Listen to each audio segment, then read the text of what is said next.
And good evening, guys. Welcome back to Sphilax. Greetings, everyone. So we are continue here with our story, level 28. And you know what? I was saying we're gonna be checking it off stream, but we're actually gonna be checking on stream the skills because it's stuff like everyone need to know, right? It's stuff about our build. And off stream I was taking my sweet time to get some nap. 28, sheesh, I'm level 7. Well, surprisingly it's getting, I was thinking I would get like faster to that level 50, which is like where's the end game starting, but we're taking our sweet time here. Taking sweet time. So the passive, do learning stuff. What I wanted to check it out, the skills as Chaos Bolts and the Soul Feast, what you can do with this. So if you haven't heard about this Philax or chart, they have the same thing as Grim Dawn tools, but it's last Epoch tools, which you can plan your build with. They have the same thing here for last Epoch. Also, I just noticed we don't need like actual this spectral whetstone about like critical damage for my harvest, because I think a harvest will be relying more about like shredding that resistances over here, so I can go back to and get in this 3 points into mind harvest to get some word gain. You are Saver. About the Grim Dawn tools, last Epoch tools.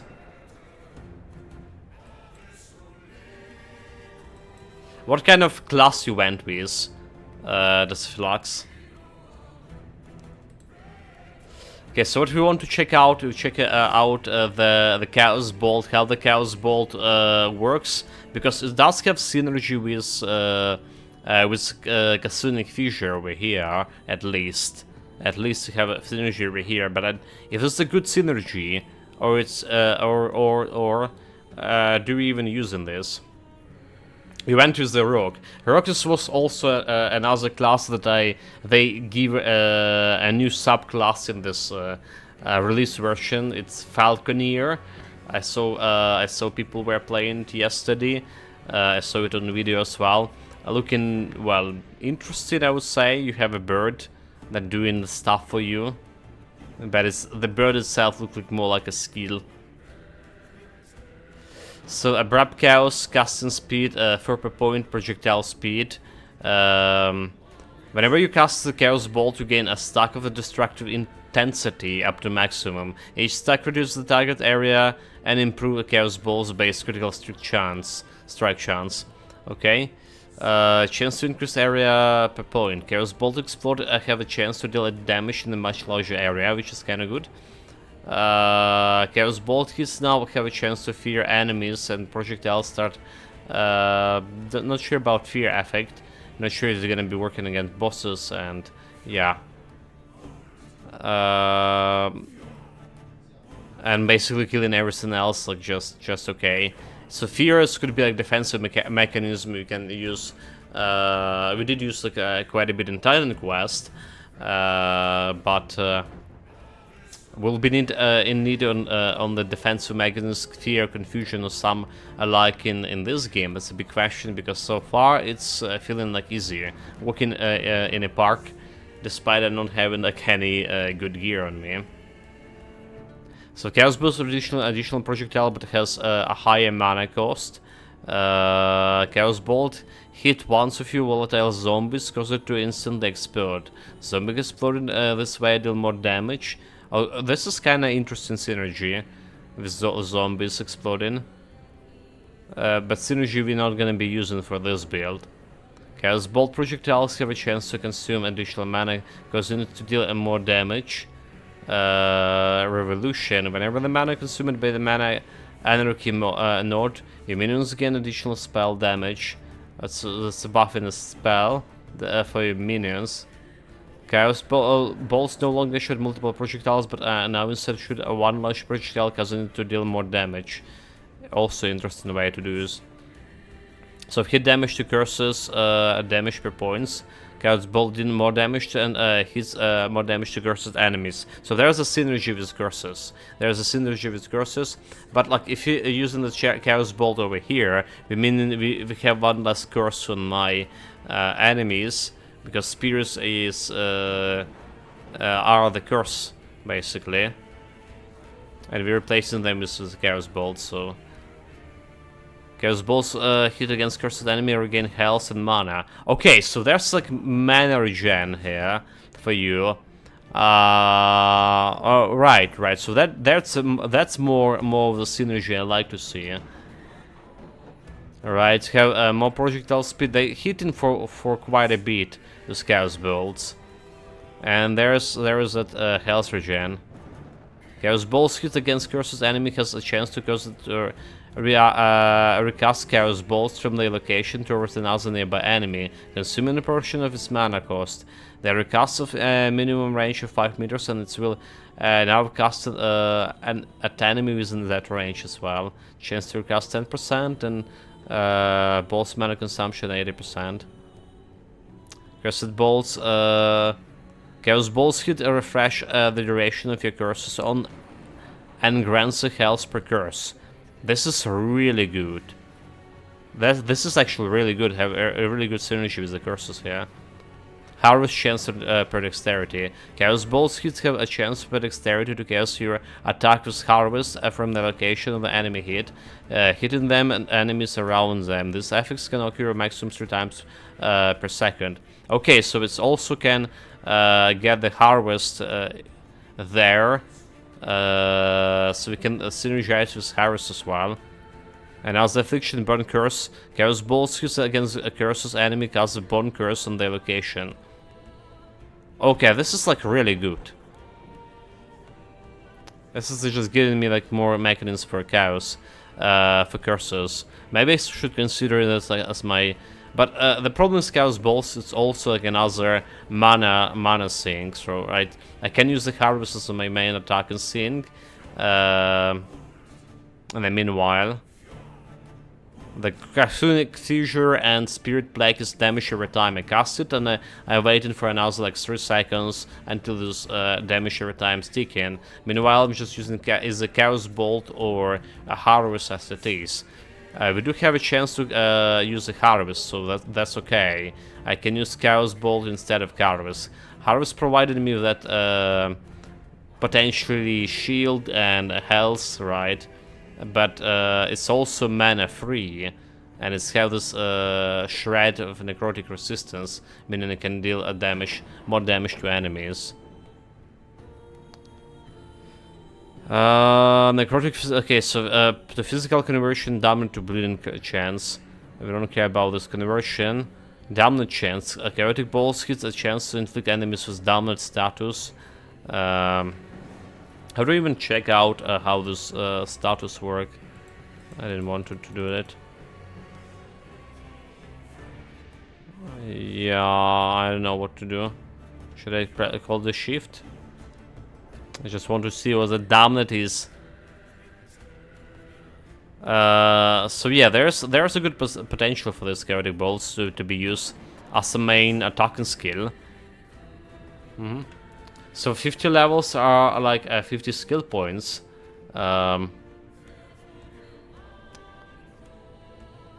Passive points, yeah. There's, but you get some passive skill points also from a side quest and stuff.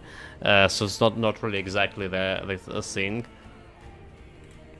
Okay, let's see about the Soul Feast as well. The other ability I want to check it out as a source of necrotic damage. If the number of curses enemy within 15 meters is or below a threshold shortly after you cast Soul Feast, the number of enemies within the range of marked for deaths will reach the threshold of curses enemies. Curses enemies threshold 1 per point. Marked for deaths reach that threshold, which is I don't know. Build planning. Yeah. Welcome back, Mr. Rob. Yeah, build planning. There's some like interesting combination we can get with the Chaos Bolt and overall. Currently, my skill rotation is Castunic Fissure and Spirit Black, which is damage every time, and then I can spam Harvest, which is not really that big of a damage, especially with my current weapon. But it's providing some shred of necrotic, giving me some health leash and giving me in a future that ward and stuff. But apparently we can do an even better job with Chaos Bolt. It does have provided me with health gain, mana gain, and it's also given me a chance to cast this Harvest as well. But it's dependent on how much dexterity I have so far. So maybe not a bigger chance to... However, they cost mana. They cost mana, and mana could be problematic right now. We to cast like all of the stuff I'm casting, I'm like using half of my mana. My rotation is spawn the volatile zombie until your mana, and then holds down Blood Reap until it's get on the mana back. Yeah. There's actually we spotted like synergy with volatile zombies here with Chaos Bolts as well. They can deal more damage if you hit them with your Chaos Bolts or something. Okay, so like final skill I'm interested in this, the Soul Feast, which just look like a quite a good damage. And costs like we can cast it continuously. So I don't understand this Market of Death. For example, if the threshold is 6 and only 2 curses enemies remain in the area after casting Soul Feast, up to 4 other enemies in the area will be marked for death. Well, we need to figure out what market for death is. Soul Seeker.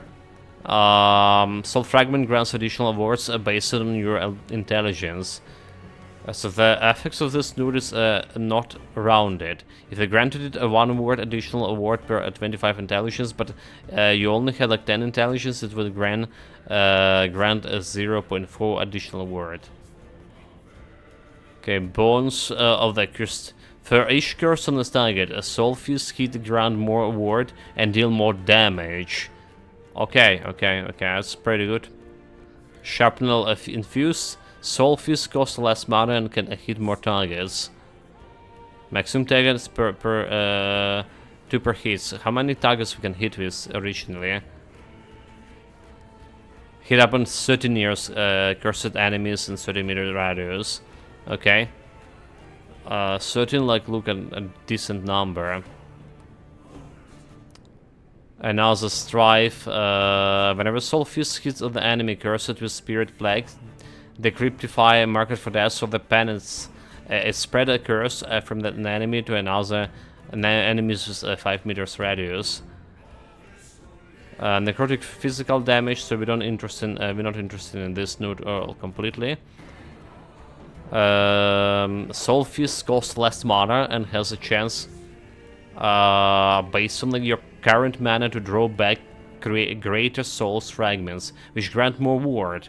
Multiplicative with other modifiers, which is good, like for sustainability.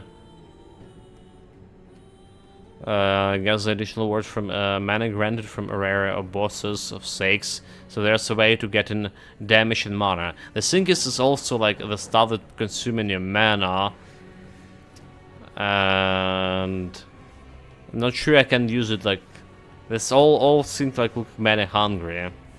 There's mana efficiency, no longer require cursed. Can increase its area. Dominant chance per intelligent points. Poison chance, we don't interested in poison and stuff. Okay, you know, like I'm less interested in this Soul Feast over here. I'm actually less interested in this one. Then we're interested in Chaos Bolt. Okay. We definitely don't want a ghost flame because it's a channeling. I don't want to be channeling things. So maybe we just bring in like another curse, like the bone curse, to the picture. But there's also transplant. There's also transplant, and I think it could be like really cool.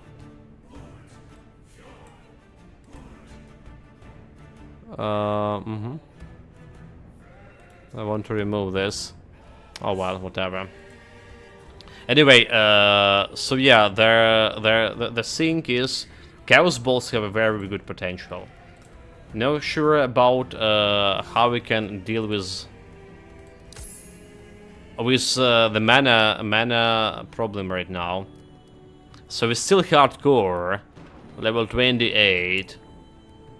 Like, I myself didn't know that I'm such a hardcore character. Speakers the Outcast Queen, that's our current objective. It's different, it's Imperium area. Alright. Endpoint locked. Oh, okay, that's different. There we go. Go into the Imperium. Listen to the Smoke Lounge Fiesta of the story. Yes. Okay, so we have a shop here. Elemental, increase movement speed, increase mana regeneration, increase elemental damage. She don't care about elemental damage. And doesn't look like anything enticing here. Well. Okay, there are some clowns to talk. Hello. Have you heard the rumors about Satima? They claim Admiral Harton's building a massive ship, one that will put Lagoon's greatest shipwrights to shame. What could they need the ship that large for?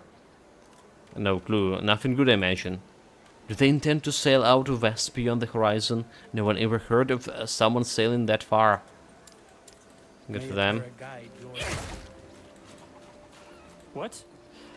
As much as I hate the Empire and all they've done, I can bear to watch a mass's interrogations.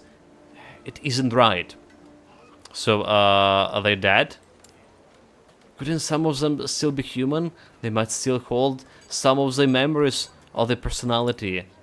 Maybe even the Emperor was once good. So warped and twisted, maybe he retained who he once was. Gods. Do you know Tessa? Think you could talk some sense into her? Who's Tessa? She's convinced that what happened in Satima is going to happen in very next. Before we fled Satima, the Empire was finishing up converting the living. Seeing them show up here hasn't been good for either of us. You're safe now. It's a lot. Appreciate it. You taking seconds to listen. Maybe it's not just the Tessa that needs something. May I help you? Cages. They were holding their souls away in cages. Etera, please let some of them be left. We can hope. Safe travels. Smoke Lounge over here. It's actually inside west. What do you want? So, you're the outsider. The Queen told us to expect you. I heard the good things, I hope. She said we should help you out. Things is, I like to know we can trust you. See that Imperial over there? He had keys to the Great College. Use them to infiltrate the palace and stop whatever they are doing there. You're not the only person waiting to go there, you know. The college was one of the first Immortal Empire took from us. I always wanted to see what's inside. Let's see what I can do. Gain entry to the college. Yes. Alright. Sack of bones. Is every shot, or you'll find out what the thinker of your so-called gift. I'm sorry. Hadn't noticed you. I'm busy. What's going on? Just got my friends here spying. I've been trying to figure out what he knows. And where the rest of them are. Unfortunately, with those bastards, you can make it them hard. Be careful. Imperial Scholar. You are all fools! The Emperor will find this place. He slew your gods and dine on the power. Quiet down, you scum. Despicable undead. Hello. Okay, so rumors. Greetings. Hey, don't worry. So long as the Queen here, everyone's safe, even outsiders. Why do you trust her so much? Because she saved us. We were being transported to the immortal citadel for gods know how long, like cattle. Suddenly she appears, rise up, fighting against our captors. With her help, we were able to break our chains and become free. We established the outcast camp and have been here for ever since. Who's the Queen? Some say she's an elder from Verlin, others she's some priestess of the old god. I am not one for fairy tales. What's important isn't who she was, but who she is now. May Okay. Terra guide your travels. I'll have a side quest here. Yes. You call that a rumor? If you want to stand a chance against the immortal empire, you're going to need better gear. Head to the forge, imbue yourself with some shards. Thank me later, she thinks. Stay safe. Okay, this is the forge on the house. Yeah, sure. I already like did some forging on my own, like a little bit. So how like this one different from whatever we have before? So we can add like some mana, void resistance, armor, so we can get mana. We can take dexterity, intelligence, minion health, vitality. So we always can add those stats over here as you know. One intelligence. That's all. Don't even actually need to go to the forge specifically. You can do it like outside, you know, like everywhere.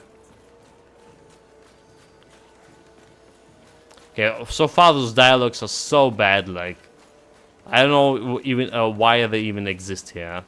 It's not that bad on that Vigmund level or Zygmunt level or whatever, but it's definitely really bad.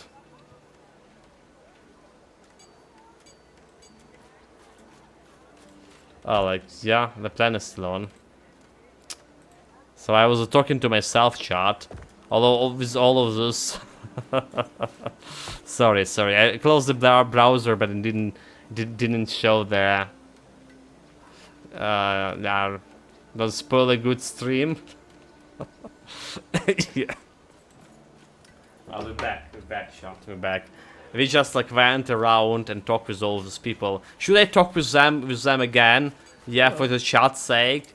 Yeah, all of those guys that we were talking with. All of those pointless dialogues. I don't think you miss much of this.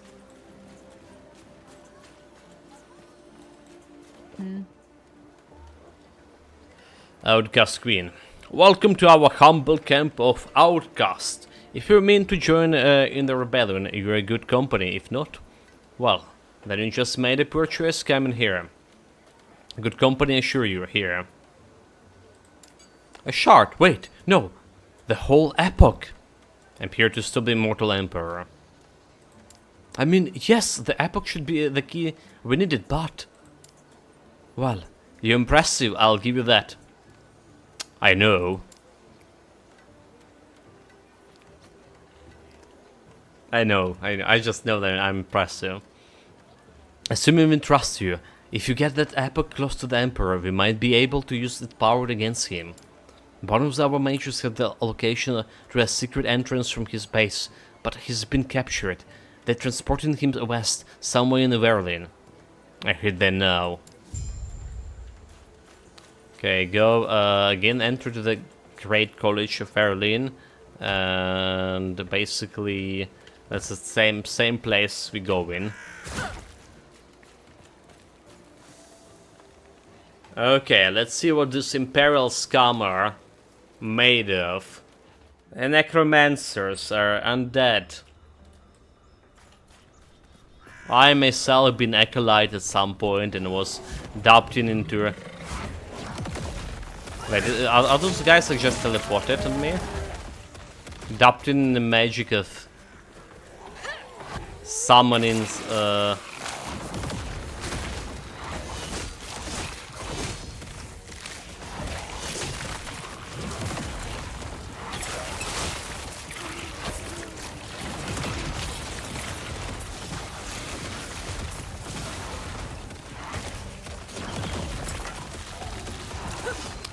So, maybe we don't have as much mana issue right now, because we did have the passive thing. We really got like myself there, the things there with the Soul Stealer, right? Chance to gain mana on heat, but it's like every 60 seconds only. It does look it's helpful, but...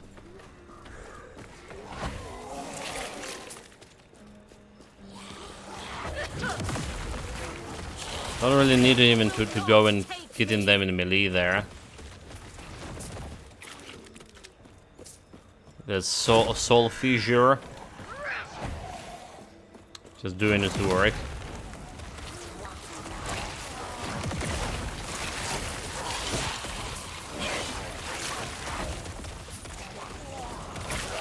Yeah, shredding them to pieces.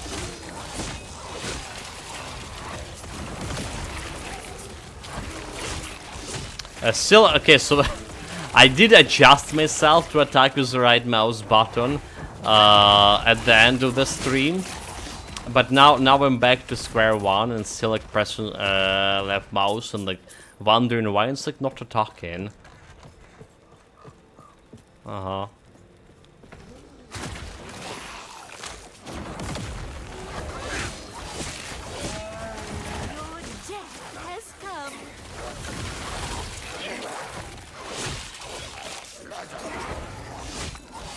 It does feel like we're still actually dealing the damage with all like unique item.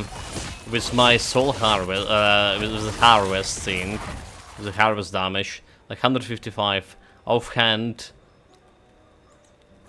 A vial of vodka? What? Chance of acid flask base damage converted to cold.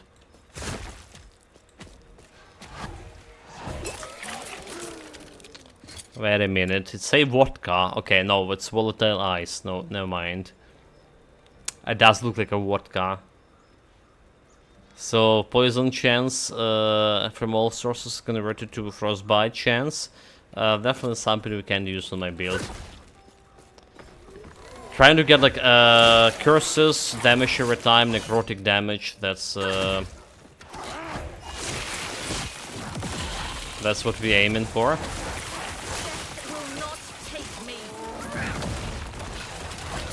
By the way, if the hide all are normal items in filter, I don't look anything important, right?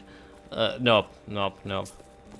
So I like one thing I like about this game so far is about the filters. How easy them to use.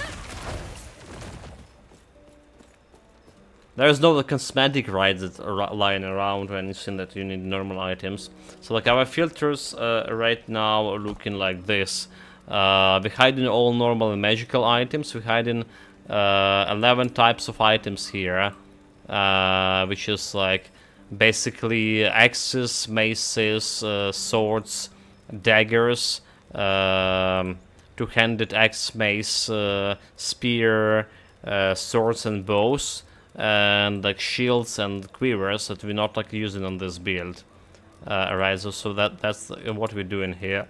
But we're also hiding the classes, all the classes except my class here. However, if any of those are unique set or exalted item, I'll be showing them. Any of those that we hiding, it's one of those we're just showing them. Right. That's how like I set the filters.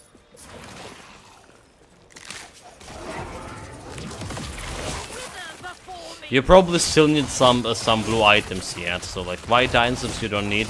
Also, the thing is, you don't need to collect items for gold.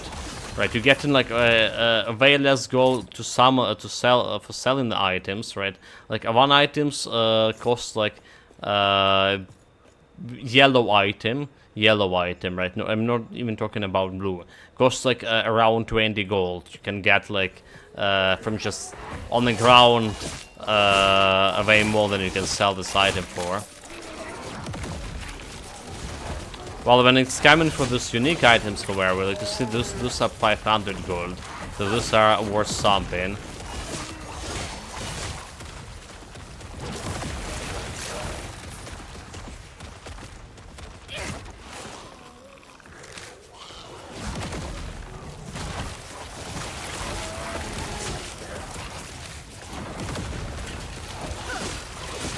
Here we go, more curses. Shred their resistances. So like I imagine those guys actually deal maybe less damage to them because they undead and maybe they have a resistance to necrotic energy, which is what we are mostly dealing here.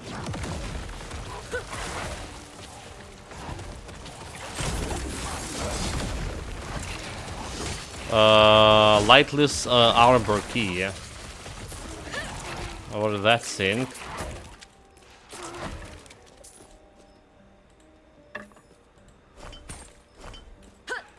Also got like the more islands here.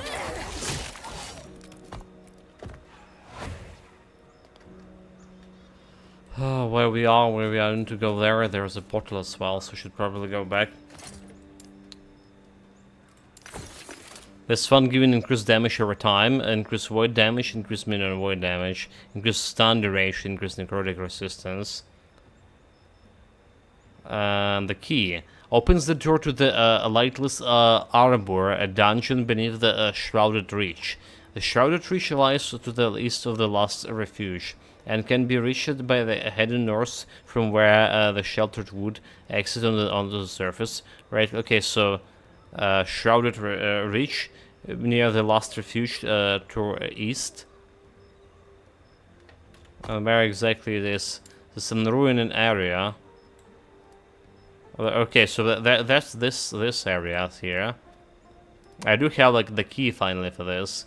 Grab like, so should we go into the dungeon and check it out how it goes?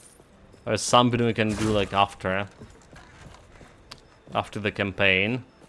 Impossible.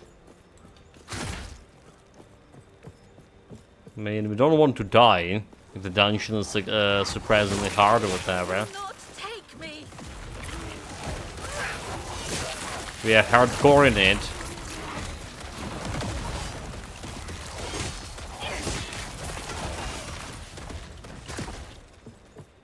This is like the first game like I started on a hardcore like right away in terms of like RPGs, is it?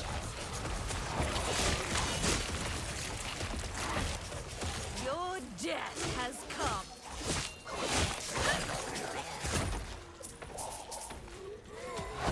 Getting quite a bit of the shield here as well.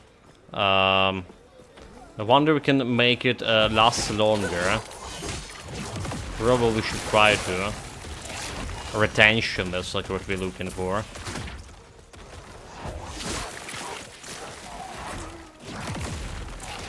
Honestly, the gameplay here does look like my mage with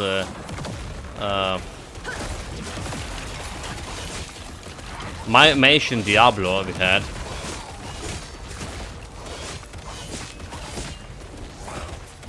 Yeah, this guy is chunky. Yeah, that's because like he has necrotic resistance. Almost went and died myself.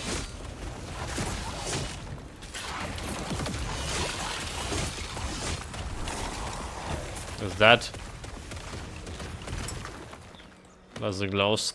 So like yeah, it does feel as good as the Diablo mage we played, the lightning mage. Maybe not as good, but close to. The one thing about Diablo, the characters felt like very satisfying playing with. Disregarding the all other things.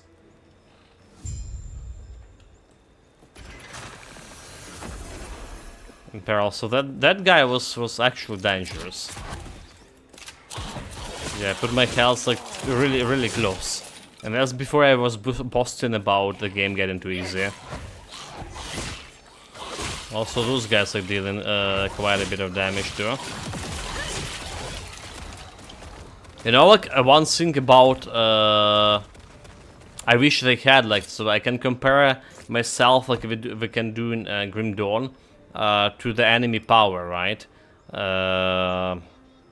How much of like defensive, offensive ability? They don't have like defensive, offensive ability, so I want to see some comparison my level to enemy's level, what kind of chance they have to hit me, stuff like that, how powerful they are.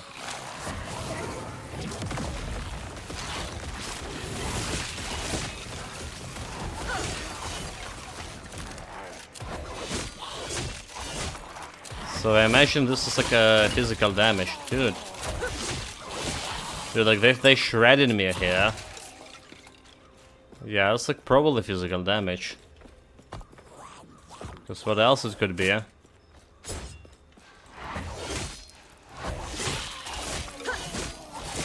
if you're cursing them, they're dealing like what, 16% less damage?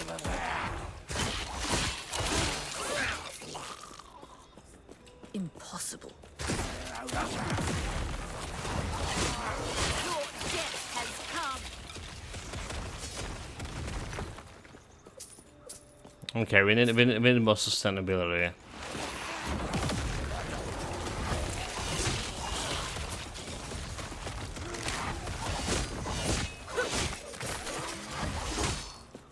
Get out of here. There's some lore item.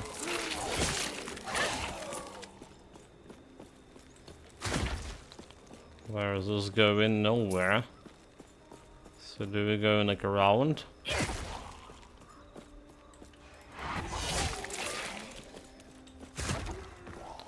There it is.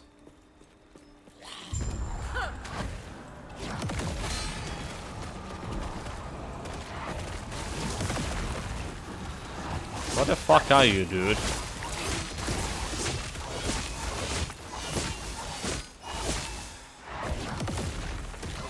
Are we gonna be face tanking you?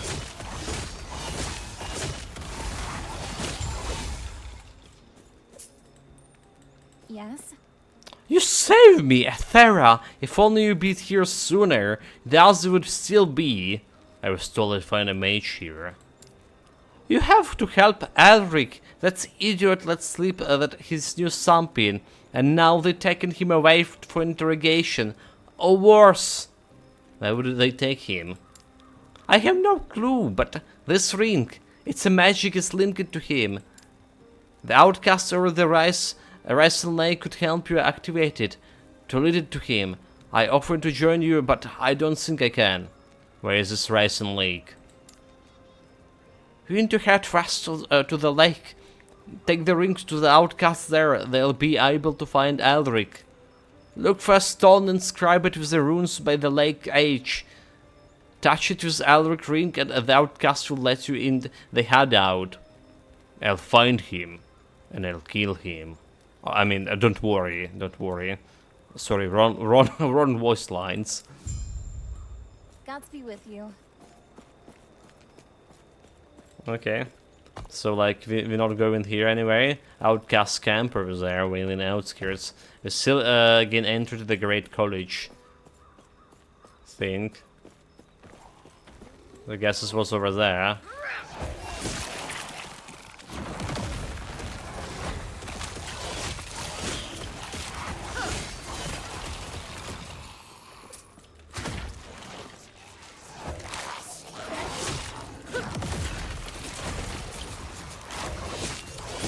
The Bone Sculptor of Haste. We want to have a hasty critical 3 strike chance. Level 29. The critical strike chance on this does feel interesting.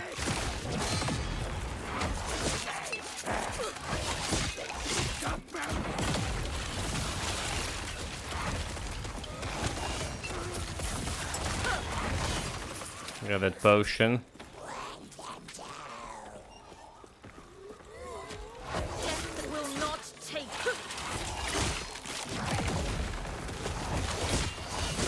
Spirit scum, help me.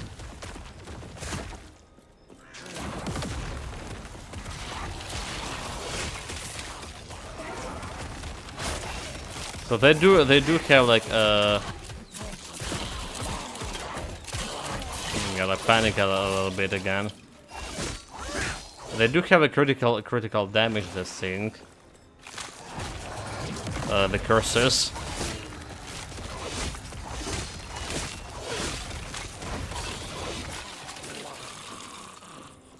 There was this over here, some like a big monster. Elite perchance.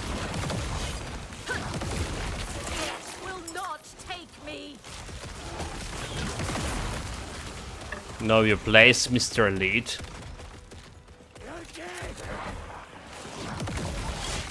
Did he like did that some dead guy just shot me like you're dead?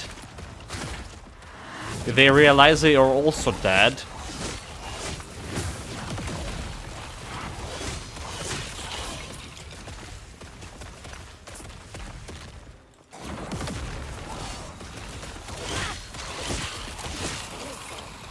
Okay, that's the place we need to be, yeah? Your death has come. The Great College. See how great it is. So, gain access, investigate the Great College of Berlin. What we need to do, we need to like level up here. So, like, I was thinking about like Spirit Leech. The portion of the damage you do is returning to you as a health, right? It's not a big portions, 0.25% points, and health leech against curses additional 0. So on level 6 we can get a 6% or 3% rather say from all of those leeches. The damage we deal in, not a big deal, but it's gonna get me some sustainability as well. Vitality per point, a word of malevolence. Heroin armor. So we can get this. Like we can get a heroin armor. We can get this dark protection. Take less damage per curse on target.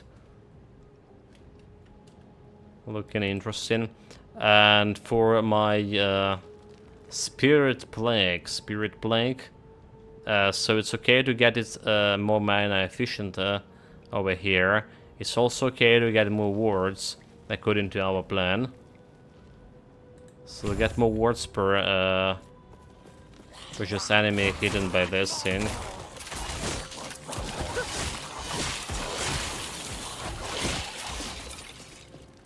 So how does it work again? You gain a ward when hidden enemy activated by the plague. All right. And here we are. Yeah, like instead of spectral whetstone, I can also get Harvest grants you ward when he's a cursed enemy. Can get this ward. But also the crit chance also looking interesting too, honestly. We have like 6 points to go through. Alright, this is make 8 points. Deal damage in larger area. You know, I don't feel like the damage in larger area is actually doing as much as I was imagining to do. So maybe we would be removing this in the end. Yeah, maybe like damage in larger area. Don't feel like the area is like that became that large.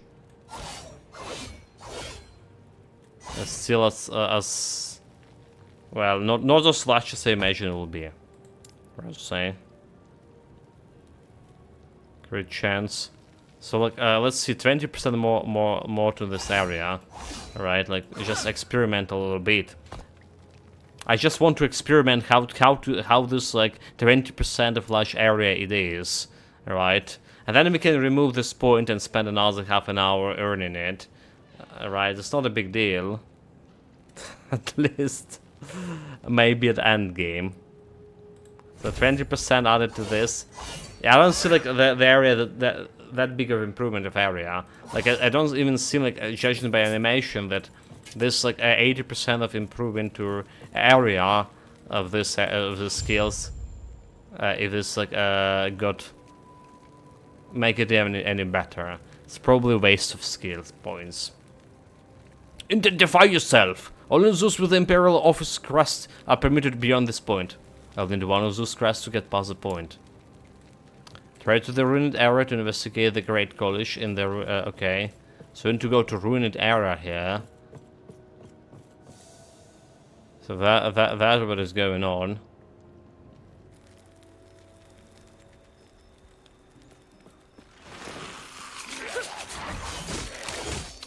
Well, we're not traveling there yet.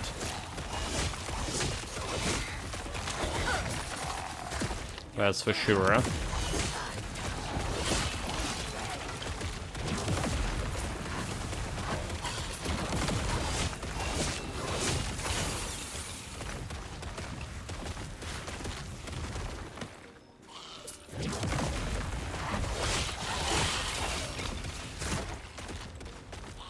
Okay, what about that loot?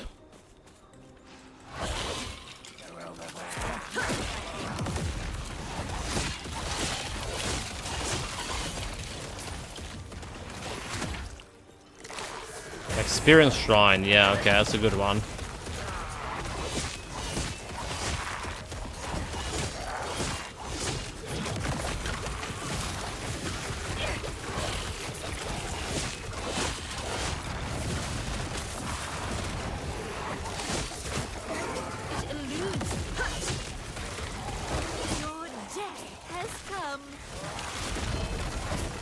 They have legendary belt. Belt, unique belt. Increased chance to find potions. Gain haste for 3 seconds on potion use. Increased dodge rating. Okay, yeah. Not good. Not really that great. So with this Kasunic Fissure, we still can unleash more ghosts with a better frequency. Right, we got fixed mana cost a little bit here.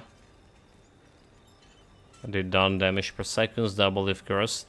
Kasunic Fissure deals more damage at the affix double if you are cursed. Theirs was damage to rare bosses. Affix double if the enemy or you are cursed. Beacon of Torment. Spirits not now target you instead of enemies, and whenever you are tormented or tormented duration is refreshed, you gain additional spell damage to endurance threshold. This buff can stack up to the same duration as Torment, but persists if Torment is cleansed. Yeah, we don't care about this one. The Spirit hits inflicts enemies Damned. So Damned deals necrotic damage over time and reduces health regeneration. It's kinda... is it the buff or curse? That's the question we want to... Well, we still are making the spirits appear more often here for now. Kasunic Fusion elements inflicted dealing more necrotic damage per percentage added critical strike multiplier. We don't have like any critical multiplier, do we? Torment deals more damage per 2% uncapped necrotic resistance. Damage per 2 necrotic resistance per point, uncapped.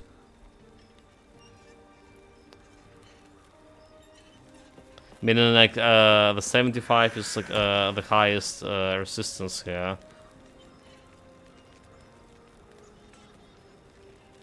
I have 75 like necrotic resistance. It's additional damage per 75%.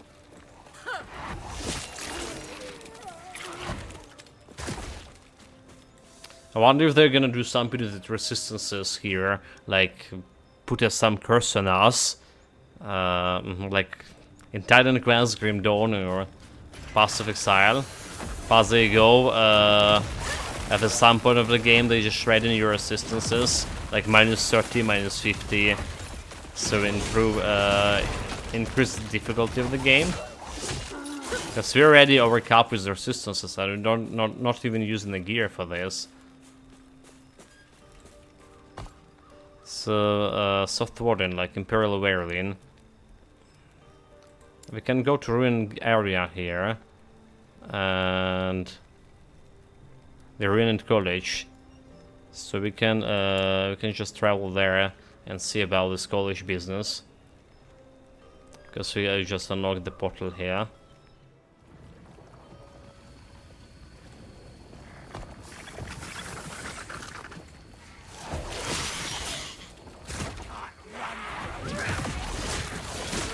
Okay, those guys are no challenge because they're low levels.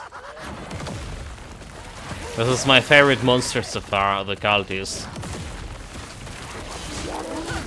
They're always laughing in the face of death. And what a mighty laugh that is.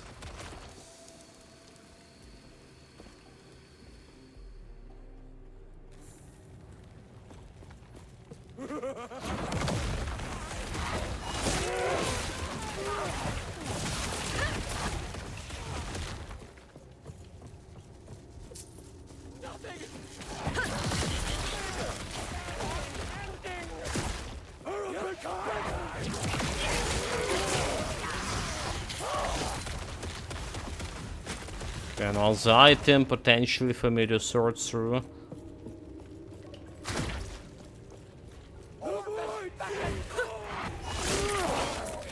So the gas we just getting a key here, alright, from this thing. The remains of Imperial officer are in a surprisingly good condition. One of his scans still catches what appears to be some kind of crest. Take the crest.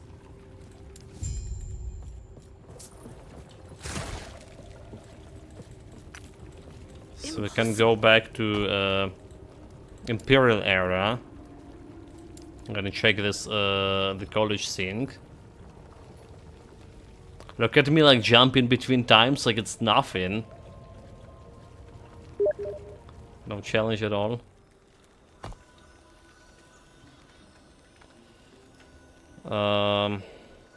The filters thinkers up. I tapped two-handed weapons, tapped one-handed weapons, so I had it on all in the same filter. Magical and normal and rare, I have it all in the same filters, right? Except I not hide in rares. Alright, show primal, magical, primalist, mage, sentinel, acolyte, rogue, special items. Why do you show in the specific items for primalist and mage? It's like not for your build, or like trying to gear up for an next build. Also, like this is, yeah. So we just set my filters. Take a look. Been interested to know like if there's any logic holes. Yeah, well, you can combine, like I say, all of this, hide all magical and normal in one filter, same as with all of this. What's the logical hole is over here, like primalist mage. Show all of this primalist mage. Do you even need these items? It's for different kind of classes. Alright. And also, it's also gonna be showing you if it's like at top of those that hide in normal items, the magical items. It's also gonna be showing you magical items or rare items for those selected classes as well. So you're gonna be see like some blue items if there's a specific blue item for a mage filter. It should drop it down, you know, down below this the thing that hide and stuff. The gear specific classes believed tend to be like more powerful than generic items. Yeah, but it's like you're not gonna be using it. I in my case, I just like showing me only the. I'm hiding those things except my the specific for acolyte class. So I only keep an acolyte that's showing me. Exalted items show all the set items, show all the unique items. Again, so it could be like in the same filter. So like I was that's how my filter's looking like, a little bit, right? Hide the stuff, normal magical, hide all those primalist, mage, sentinel, rock specific items. Okay, except like you hide everything here except my acolyte specific. And if any of those items here that I'm hiding, like over here, that two-handed and stuff, if any of those items are actually unique set of Exalted, they're gonna be showing, because the rule is at top of this lower. The top rule have a higher priority than lowest rule. So you don't intend to store like any gear for anything other than what you are like playing at the time. Yes, except it's unique and set gear. Unique set gear and what exalted gear.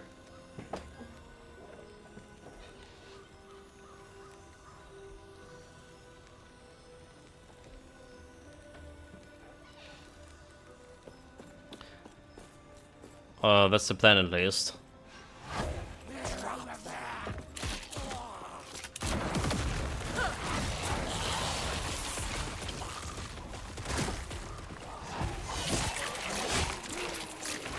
Honestly, I don't think I will be like, if I play in another class, I will be relying on my storage to get like. I got too much used to solo self-found. See, I know it's starting like it sounds crazy, but I got too much used to solo self-found play.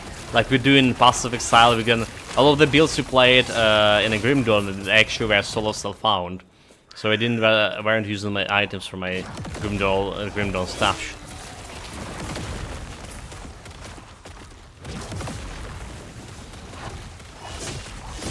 The chat corrupted me with all of this solo self-found business.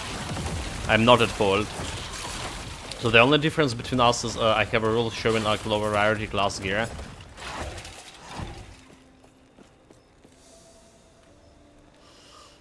Yeah, like the differences here, like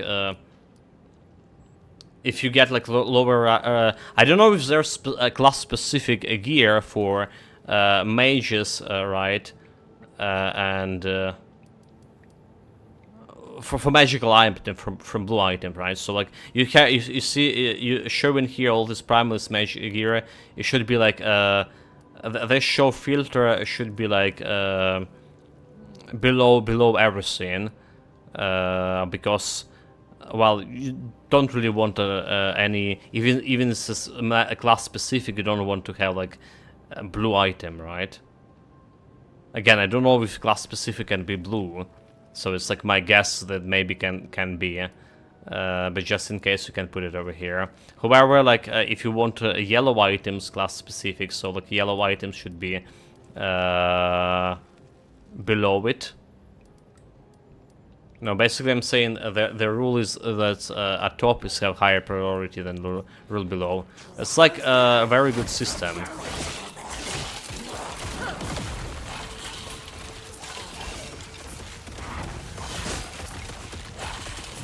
They generally got a good work here. Present the officer crest to the door. The seal binding the door fades away. What are you doing, guards? The sound of helms fleeing to the upper levels can be heard above. Yeah, so the reason I didn't do combined rules is so I can turn them off when I run a new character. You need to adjust your white blues rules instead of just toggling off the blue rules. Yeah, I never like saw about these filters going like to do them for a new character. I was like thinking on the impression that I was under the impression I'm gonna be doing a new build. I'm gonna be having a different filters for that build. So this is specific for this build, and we're gonna be even expanding on it. It's not like you're limited to one filter, right?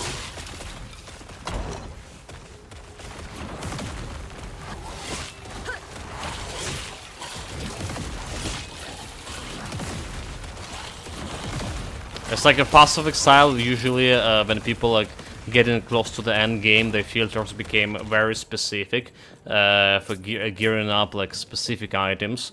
And well, you're not sharing that. They have people who play in the Passive Exile for a lot. They have like so many filters. Well, I mean, If they not bother into deleting them every time they switch into the character.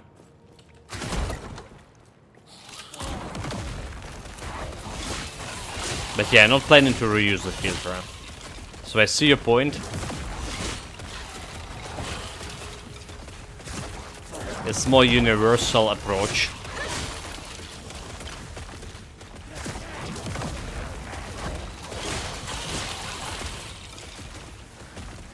Not saying it's wrong.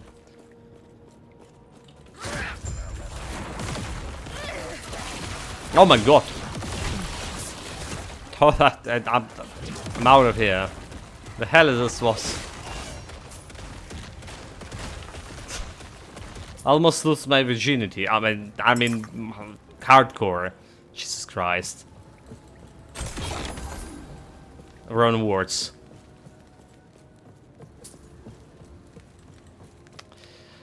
The new souls extraction have proven effective. The yield of essence from the test subject is reliably greater and of higher quality compared to the previous extraction method. Yet it is still far from enough. The Emperor's gift is spreading thin. Every day another of us loses what makes us human and becomes a mindless thrall.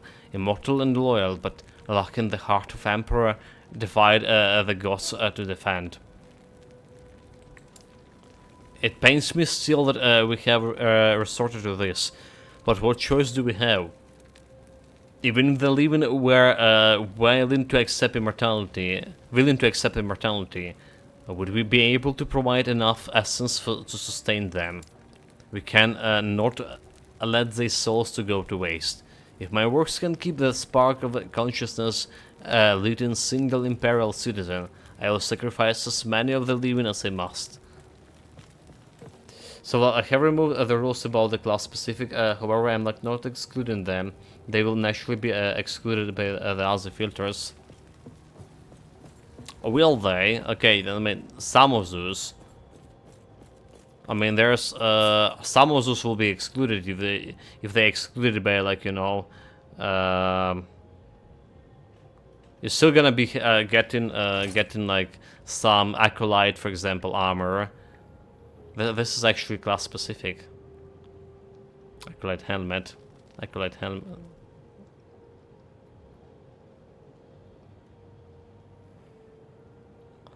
I don't understand. I'm checking this area. Oh my god. Do you see what I'm seeing here? I'm pointing on this thing, and it was like showing me helmet for whatever reason. Very strange, to say the least. Hello Zimo, welcome mate. Greetings. How is it going? So we were playing a Titan quest. Any interesting build?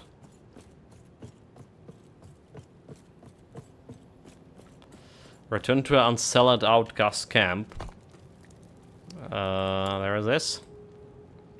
The Pet Ritualist. That's a very strong one. It's one of the strongest builds we played, like, for pet builds, did we? Do we have that on the Discord? The Mentalist Pet. Ritualist Pet.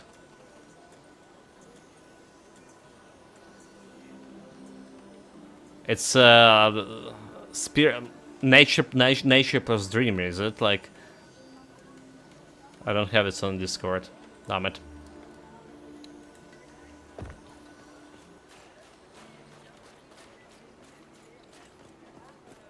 Refresh my memory. It's Titan Quest. Isn't that nature plus dream? If it's nature plus dream, it's like very strong. If it's nature plus spirit, it's also very strong. Okay, it's nature plus dream. Yeah. The buff from a Nightmare is getting you wolves to buffing them so much, like they shredding people. Where's the guy? Girl. It's like I was comparing this Ritualist to Champion build, which is when you have like a constant supply of Ancestral Warriors, right?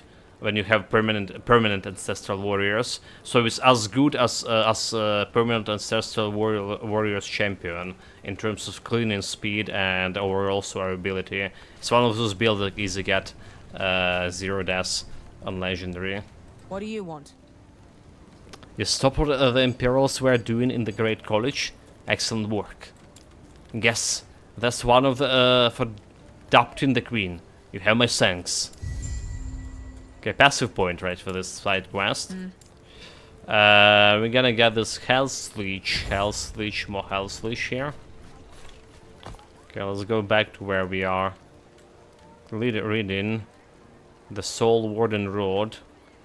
Unless there's more side quests here involved. Don't see any side quests. May as well sell the gear. Yes. So what we don't need, melee damage. So two-handed thing. Spell damage, increase melee attack speed, increase stun chance, increase damage every time. Reduction necrotic damage, reduction critical strike, chance to shock and hit. So this is out. Increase necrotic damage, increase poison damage, chance to ignite. This is out. This is out. We can kind of buff this one as well, right? We can give them more intelligence or something to it. Throw damage, health, armor. Okay, that's interesting. More armor, increase melee attacks, throwing damage and health. So that's not interesting. Never mind. Forget about it. Hunger and Soul +1. We're not using Hunger and Soul. By the way, Necrostrope, you know, like I found that the gear that actually giving you +1 to Golem, you know, you can summon like additional Golem to your, could be interesting for a Necromancer build, for sure. Well, for Pet Monster. So it's like not only you can increase the amount of like minions you summon via the skill, right? We can do it like via gear as well. Freeze rate multiplier, cold resistance, increase physical damage, increase health regeneration. Okay, so your point about executing the class specific except acolyte, so that I would put in it in. It's a purple set, a unique. I will see it otherwise. I want to be subject to a white blue exclusion. Yeah.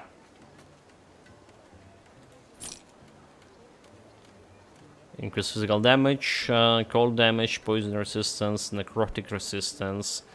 We do looking good on those things.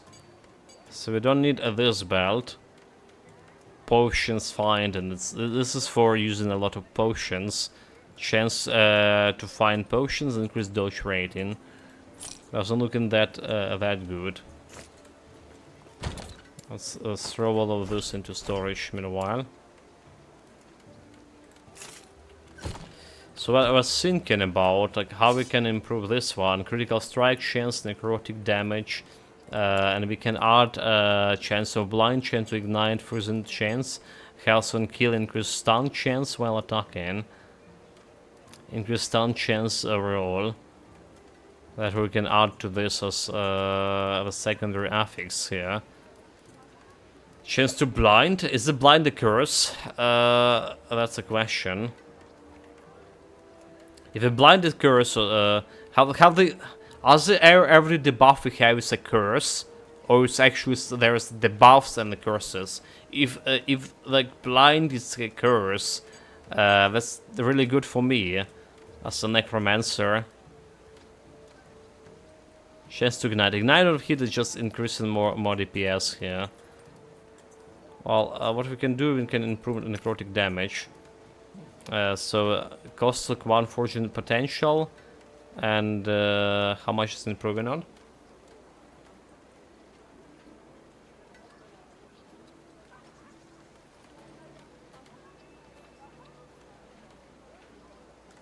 What the blind chart? Like what's happening? Did I miss like something?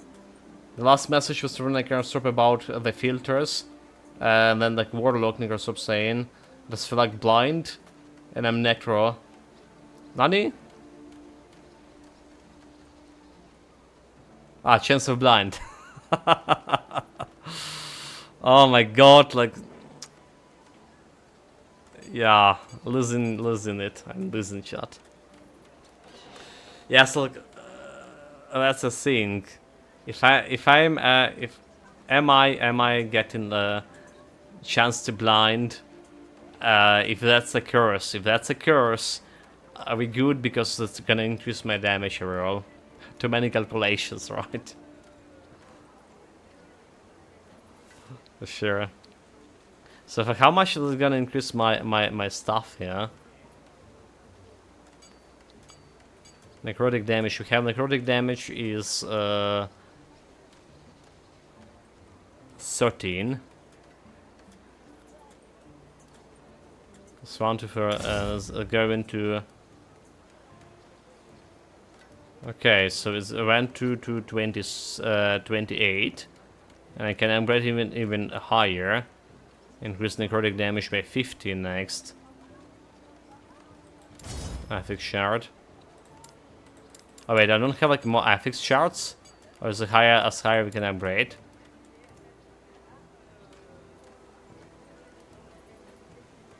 So we get necrotic damage to 44, which is cool. Where are those shards, huh? Crafting materials.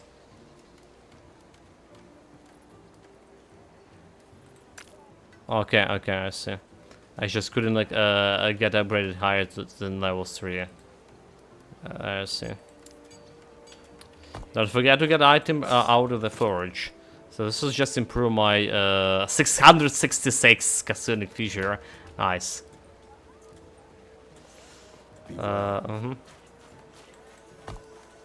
Well, that's we done here everything we wanted to do.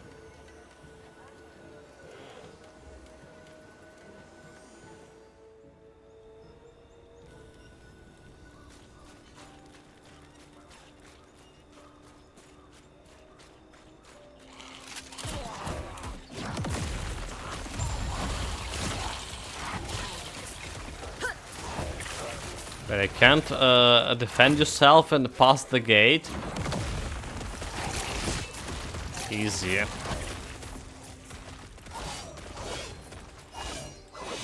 And they not open the gate, so. So we're just like killing those guys. Oh, okay. That's like just easy XP.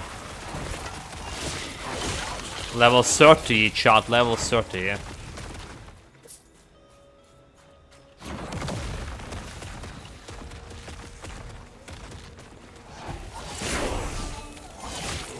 Minimum level skill is like level 5 now. So that's the cool stuff.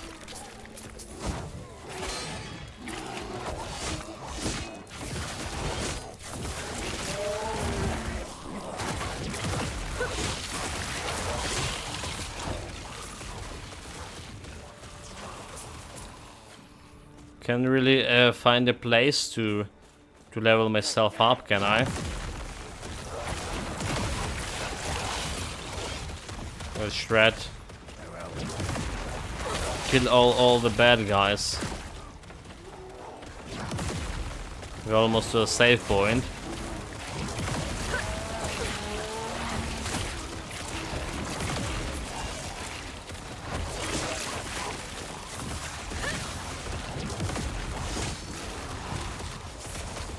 Well, I actually did run out of mana there. So like I don't know about like getting the bones. Assassin. I don't really know about getting myself there. Leveling up this chaos bolts. Because we're just like easily running out of mana here.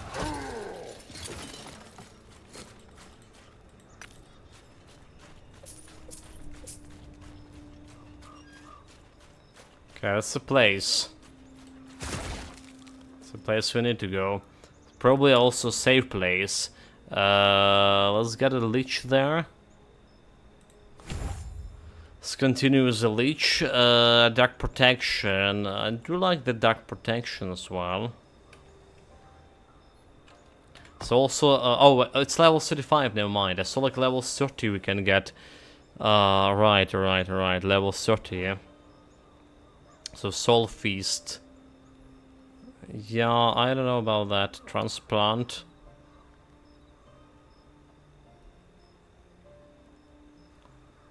I don't know about that.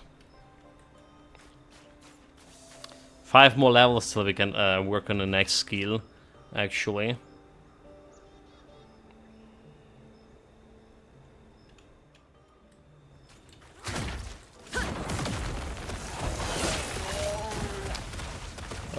Shrine of Ice Beetle. Oh, okay. A free minion. Another shrine. Increase movement, speed, attack, and all other things. Find out, cast hideout.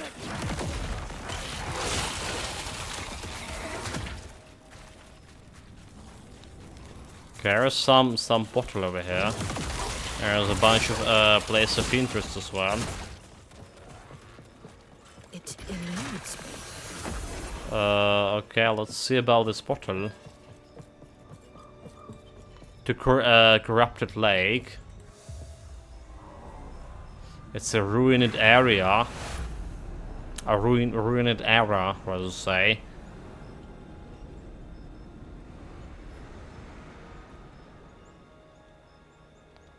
Have we done something wrong here? Jumping in. Okay, explore the corrupted lake. That is just side quest. But where it is on the map here? Corrupted lake, the Titan's Rest. Oh, so it's interesting because we do have a key to this dungeon, but we can go through a dungeon in order to get to this area, Corrupted Lake. Oh, we just can teleport from a random part of somewhere. Need to get a teleport. Oh, my friend's cultist. Okay, I was missing those guys. Sure. I've never like done the dungeon, so it would be interesting to see one. I mean, to lose my hardcore character.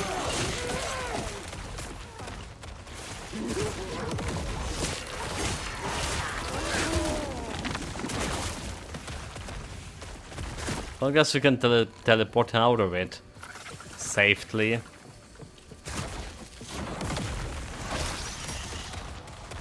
It eludes me. Gotta lose some time.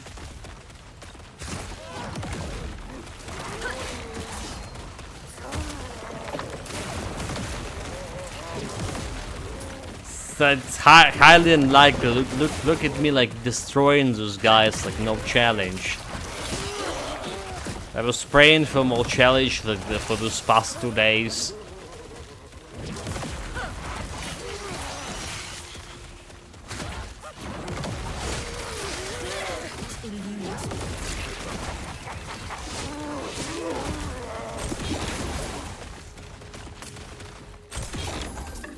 Well, loot, where is the bottle?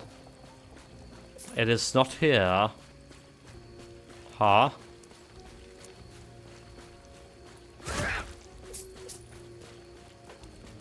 Can go it from this position.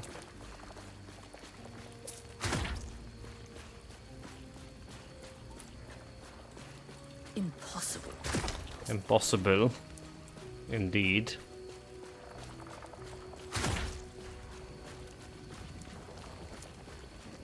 Impossible.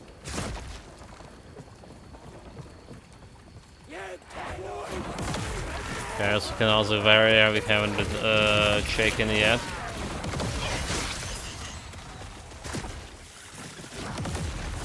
Your death has come.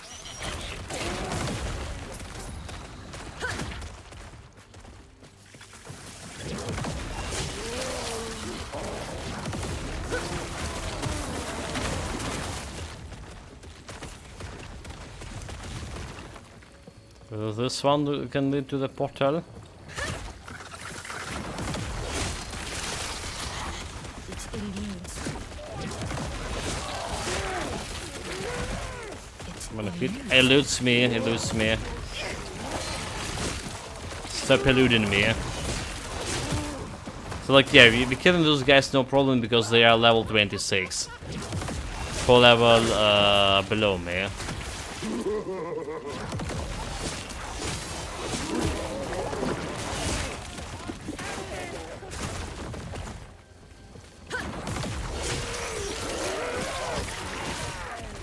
I don't know how I did like over level. Maybe I killed too much of the stuff. More than I'm supposed to.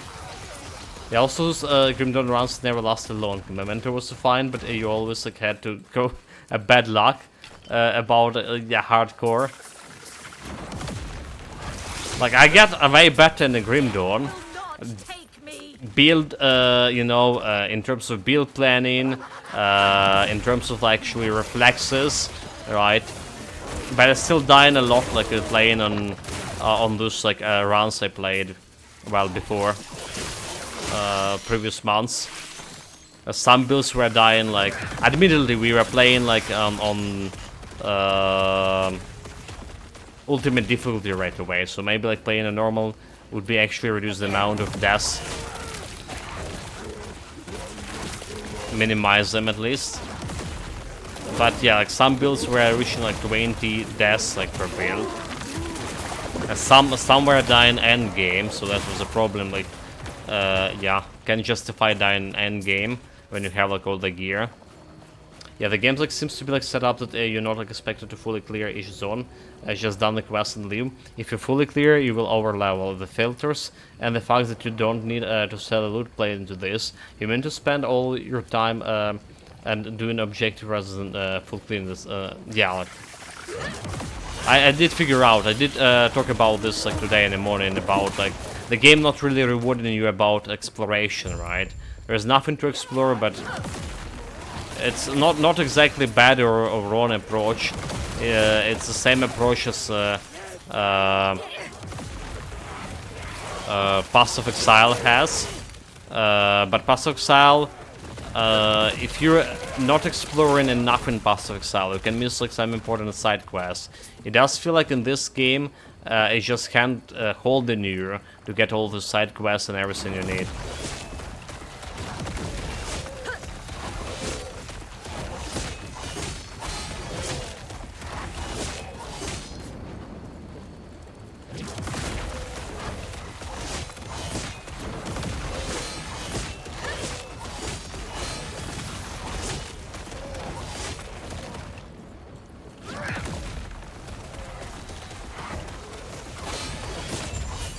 Oh yeah, we got Slay the Idol. Oh wait, Idol Ruin. Maybe not a good headshot.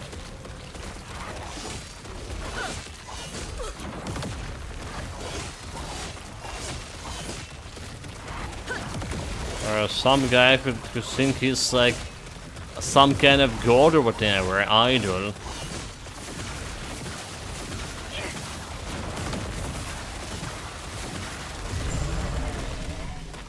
Passive point to idle slots. Okay, that's actually good to idle slots. I'll accept this sacrifice. Yeah, it's a streamlined approach to keep you doing the main thing in combat. It's not a good or bad, just a different from bad. Yes, like I say, it's not a good or bad. Other games are doing the same thing.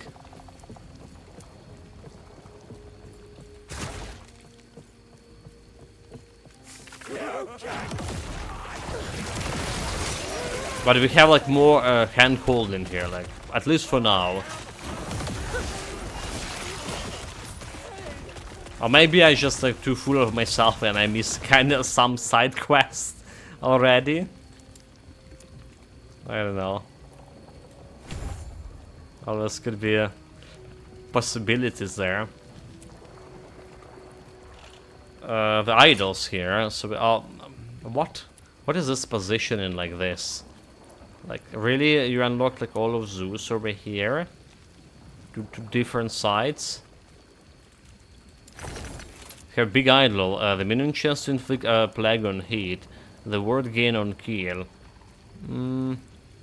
That's not looking that good.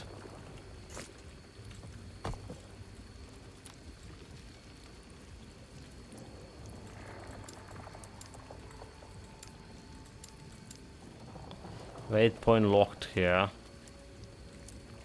I mean, we can check out this dungeon, what it's about here. This road will bypass many areas, but require access to the completion of a lightness arbor.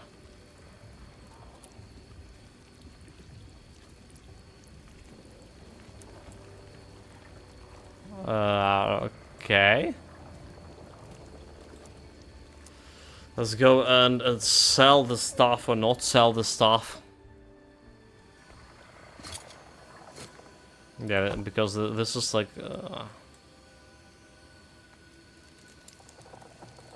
when to get to actually to a city to sell things and figure out more idols where to put them.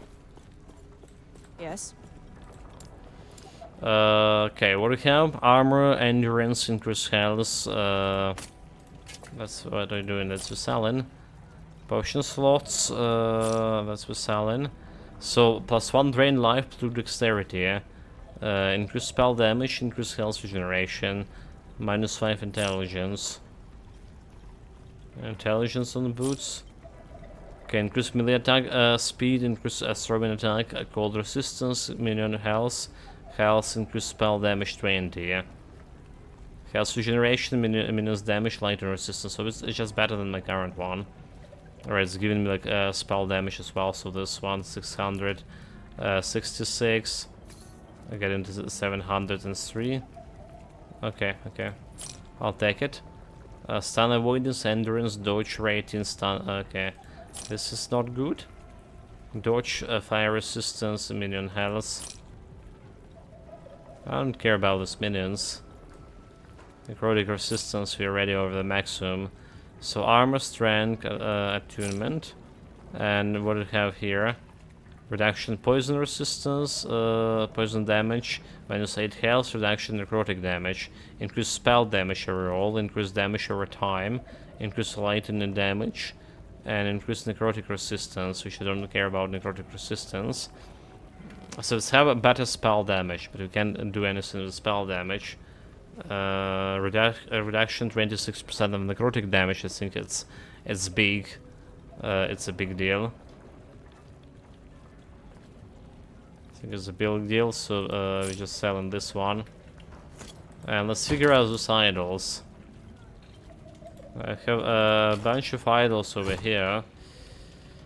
So what we have, like idols, probably adding some resistances: poison, void resistance, lightning resistance, cold resistance, physical resistance. Any of those like could work Follow your feet. okay for me. Yeah, right. Any of those could work okay for me. So we can always have like 1 point for this, right? Like for this big idol here. Increase health and health. Increase critical strike, fire resistance, lightning resistance, chance to gain a ward when hit. I think that's just okay right here. But let's see what the hell like else elsewhere. Chance to ignite on hit, cold resistance. Chance to shock on hit, increase fire damage, increase minion damage. So I think we're just good with this whatever. Physical damage, minion physical damage, increase health. Generates stun avoidance, lightning resistance. Yeah, I think this is looking just okay. So we get a little bit of lightning resistance, and we also get a chance to get in that ward when I got heat, which is actually good, because like you saw those other skeletons just like attacking me from nowhere, and I'm getting heat a lot. For a lot of health right away, but this is gonna mitigate some of the damage by producing the ward. So imagine what we need is hit this door over here. Okay, we don't care about those guys at low level. To Shrouded Reach.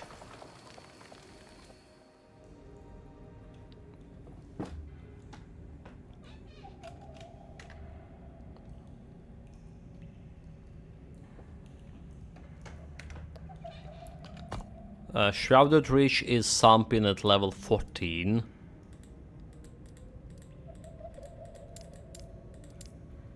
Well, Dungeon is like only level 22. So I feel like we should have get the key to the dungeon early on.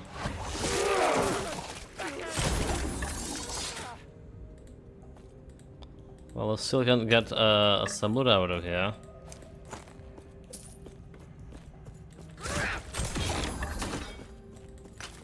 And crafting material is always good. But yeah, we don't even need to fight the enemies over here, just passing by. Your death has come. I mean, like, I just can't do this. Like, it's just like one curse, and the curse is spreading the moment they die.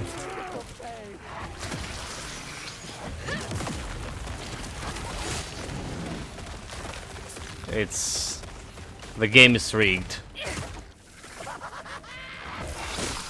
Impossible. But not for them. Increase movement, speed, attack, and all this thing. Lightless Arbor. A ruined area.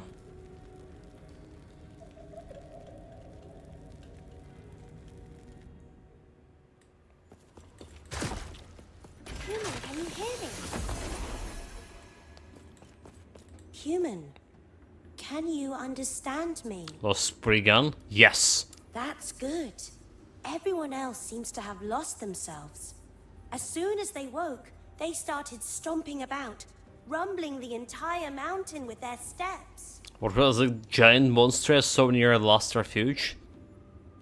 They are the I only remember source that. of life that massive I can sense. So it may have been...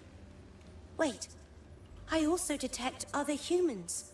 And they are all under the mountain. No, this is not good. They just last refuge. They where they live. They won't live there for long while the mountain beneath is lumbering around, causing cave-ins and avalanches.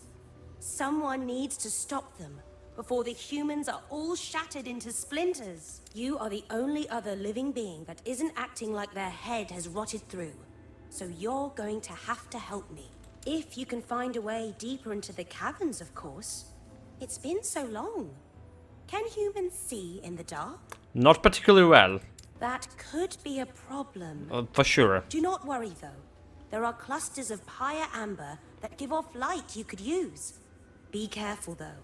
If your bark is particularly dry, you might catch fire. I don't have a bark. That's good, then. Hurry, and find a way in there so we can save the humans. Okay, so like, I mean, we do have a key. Lightless Arbor. Each attempt in the dungeon requires a key. Dying or leaving us through a portal fails the attempt. Oh well. Meaning that we still can leave anything. So I can only tier at tier 1. Tier 2, the dungeon's boss drop a set of items. 30% increase enemy damage, increase enemy health. Drops more exalted amulets. Enemies drop substantially more exalted weapon on tier 4 level 100. So I need like level 65 to attempt it on tier.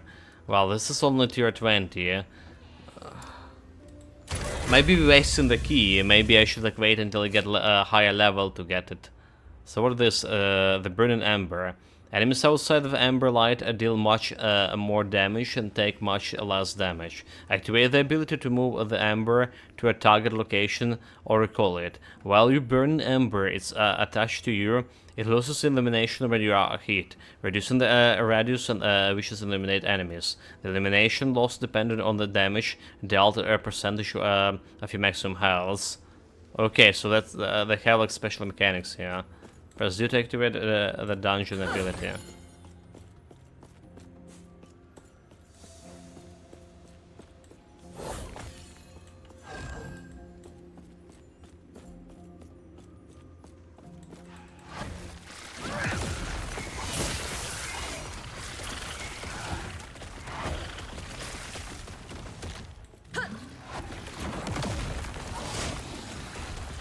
So just don't get hit.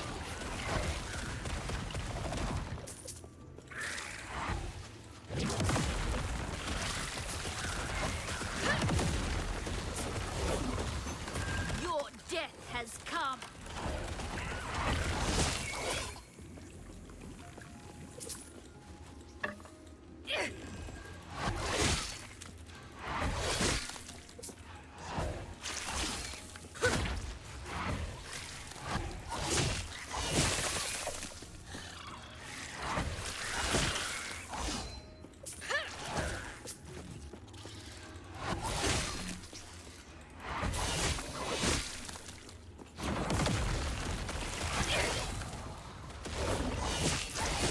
Let's put a Singer there.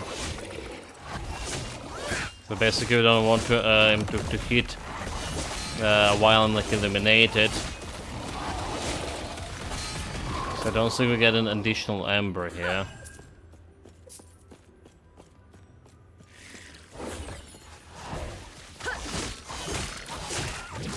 Level 20 is still like no challenge for me.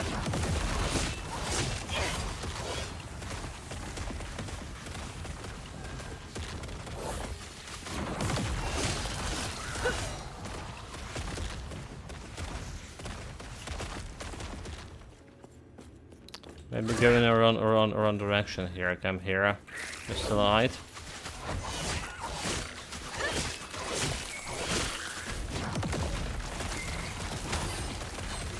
Okay, this guy is serious.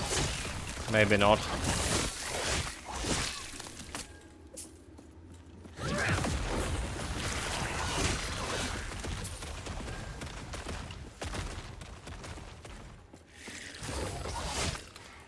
Light. Wait, like this regenerated to 100. Do we like killing something that can regenerate the light? So we don't really particularly care about losing that much of a charges on this.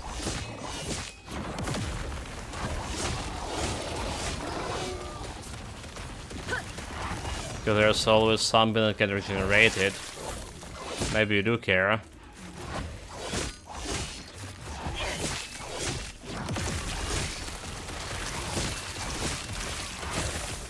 Yeah. Attacking enemies without that lighting thing is a little bit hard.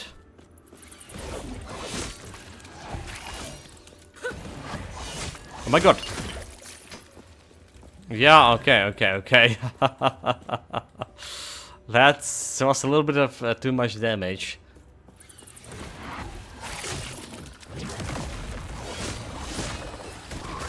Just need to kill this guy to get my lighting back. Okay, 100. Very good.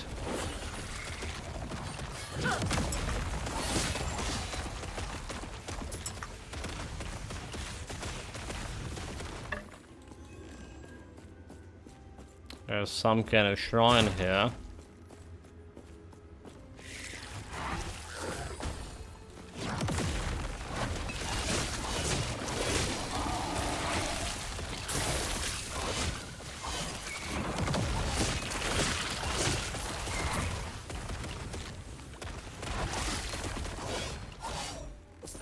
So what it is? Drop gold. We getting rich.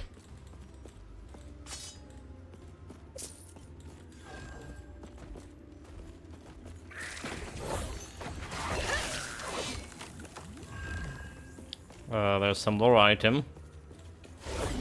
Not exactly lore item. Death will not take me.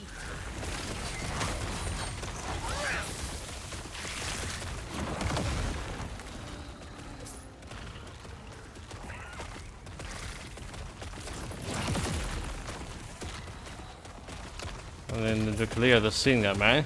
Or not. You found a way into the caverns. I knew you would help. Are you the same Spriggan as before? Of course. I merely transferred my spirit to another tree. Any Spriggan can do it. Though there are fewer trees than when I was last awake. Far fewer. What happened to the world? You don't know? How long were you asleep? Well, Terra had just gone dormant and released the humans from the temple. I figured it would be good to be well rested before meeting all of them, so I decided to take a nap. Okay. How many dawns ago would that have been? Explain the ruined future. Oh. That is... We should stop the mountain beneath before any more humans die. Okay? There's too many already died. So, area level, ruined area, search for the lost Titan. There's a couple of positions you can look for that last Titan there.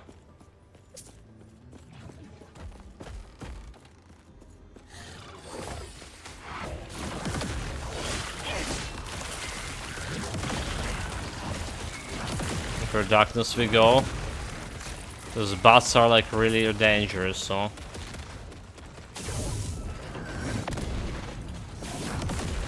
Let's see how dangerous this guy is. Probably has face dunk him. Your death has come. Except there's he summoned his friend. Yep. His friend didn't help him at all.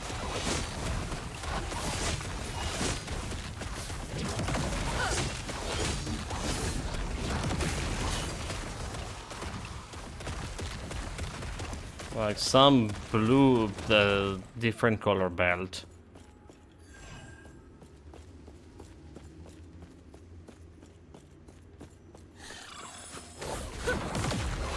Okay, actually I can hold the thing. Guess we're just gonna get a gem out of this guy.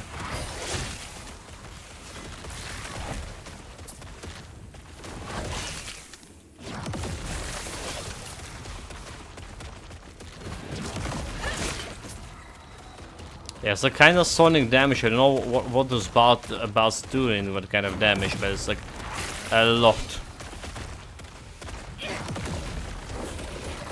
It's like really a lot of damage.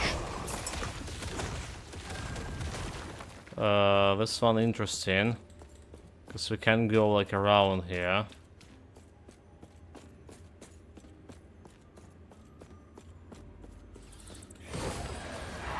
Like look at the damage, dude.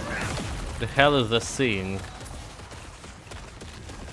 Like what kind of resistances we missing here? Physical, is it a physical damage? Like it's looking like a sonic damage. But there is no such type of a damage here, is it?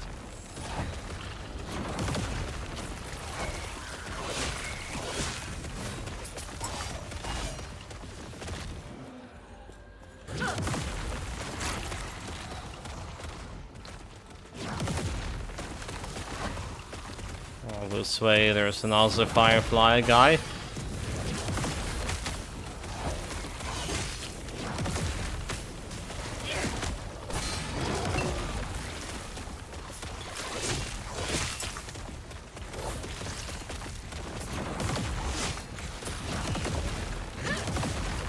Get into dark. Get my shard back. Idol, a new idol. So chance to bleed on heat, increase void damage, increase minimum. Okay, void damage. Don't care about this one.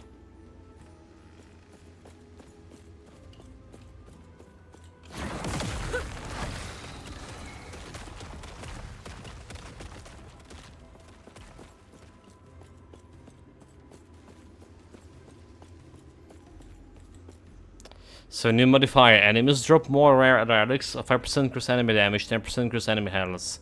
Let's see it. Titan's Hollow, okay. I guess like there was a different doors to proceed through. Enemies drop more rare relics, let's say. Titan's Hollow, Titan's Rest.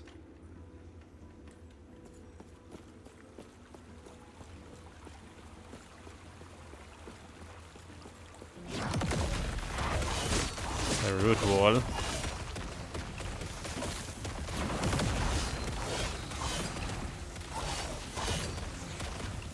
Oh, so like I need okay.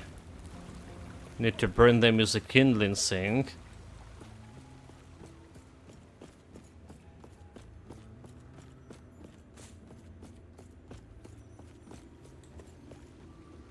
Titan's Hollows is where we came from. Oh no, okay, that's the Titan's Hollow. Can't really go anywhere here. Okay.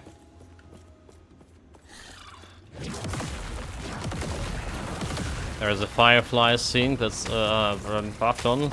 Oh my god, run button, dude. What are you doing? Drop the light. Get the light.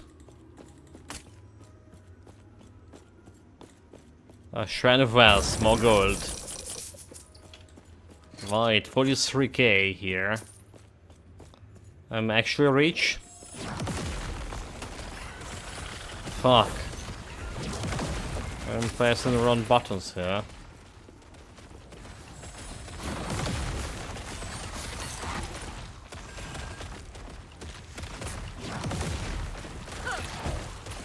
You know it's not going well when when you hear me run button. When you hear me saying run button all over the place. There's some fancy chest nearby.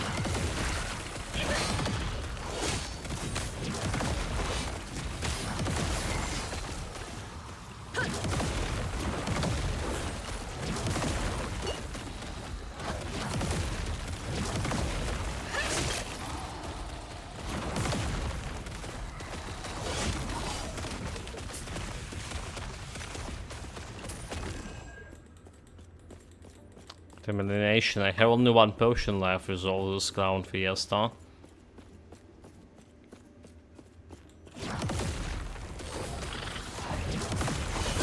Well, hopefully those guys dropping some.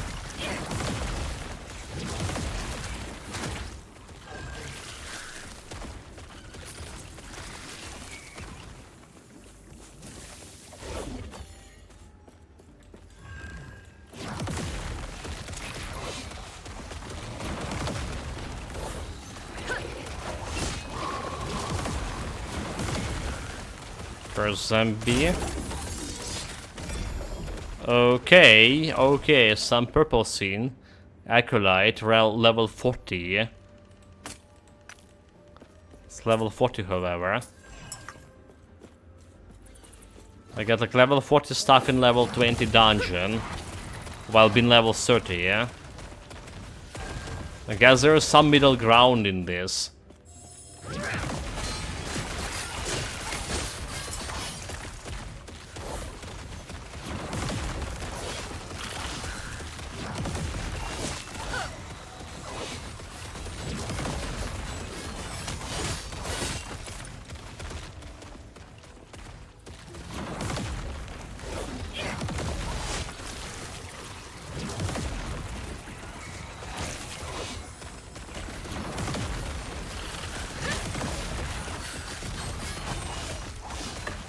Stuff of Conflignation.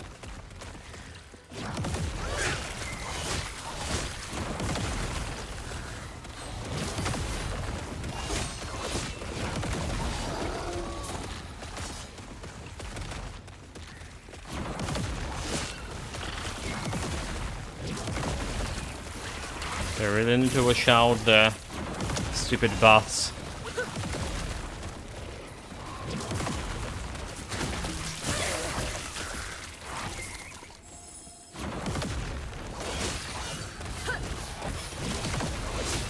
Let's get him to 100% again. Let's drop it. Drop the light.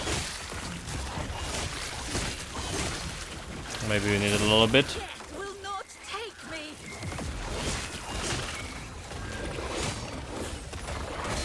So as long as we can drop the light right before they hit me, I think we just can preserve the.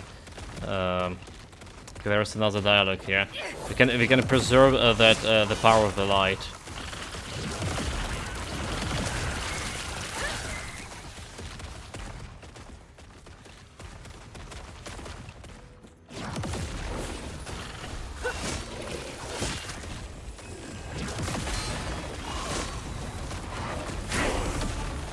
There's level up.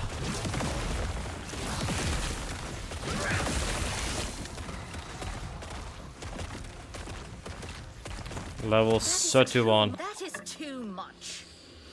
And there is too much, a little bit too much here. Staff of Steel.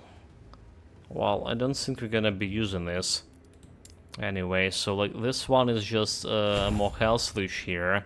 Word points on. Okay, so you gain a word and mana when you use the potion. I don't care about that one.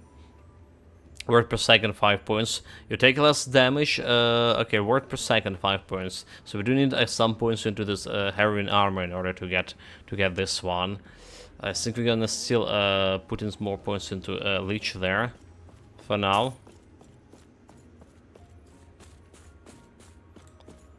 Okay, there's a dialogue right in front of me.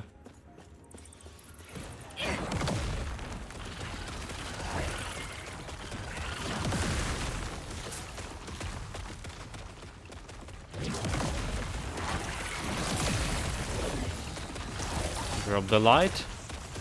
Good, get the light back. Drop it.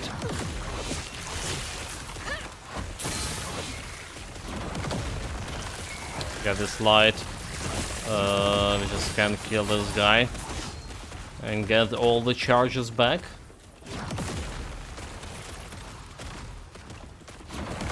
Yeah, the boss like have like super low health, so as long as we're not getting hit by the casting, it should be like really okay. Okay, let's recharge. There's more of them. Let's get the light here. Get the light. Get the light.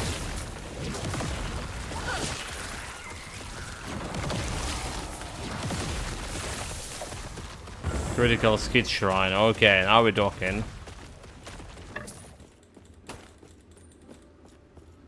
Now we're talking. Where is the dialogue? Right in front of me.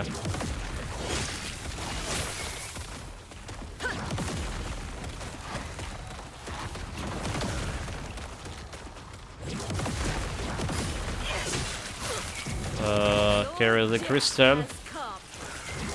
Very good.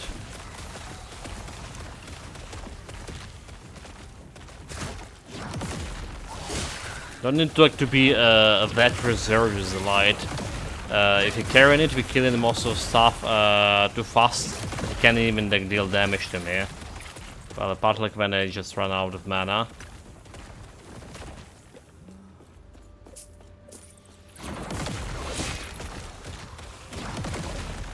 So you can just carry it without like dropping, and that's gonna improve the ability for me to go through it. But I do like this mechanic. It's make it a little bit different, a little bit harder like to just, you know, do a normal hack and slash thing, because you need to care about this lantern you're carrying, and you need to put it off the ground every time you find it. Hello again. We are getting closer to where the mountain beneath is headed. What does the mountain beneath want? Want? Titans are simple creatures. Even if the ones that figured out how to speak like to pretend they are not. The mountain beneath is probably looking for food and getting upset about finding nothing. There are other titans? There used to be, at least. From what I can sense, they are all gone except the one we are following. Not that this world could support them anymore. What walk you in the mountain beneath? I am not sure. Maybe we could tell that there isn't much time left to be awake anymore. Okay. True indeed. No time at all. So there's the door like really close over here.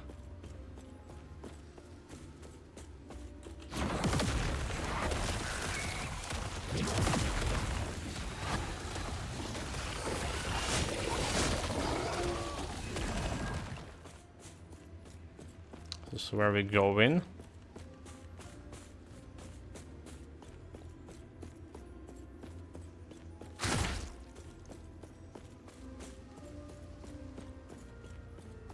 So it's saying a new modifier. The dungeon boss drop additional glyphs, 10% increased enemy damage, and so additional glyphs, right? I don't know what the glyphs mean. Let's check out what the other modifier is. Let's check out what the other modifier is. Just to have some comparison here.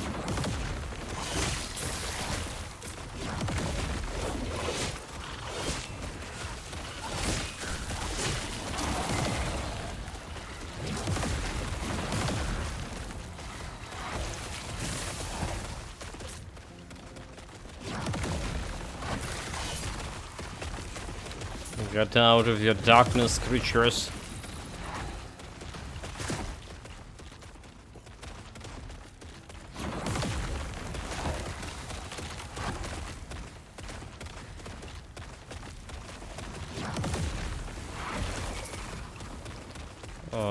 It's actually quite a bit longer way from here.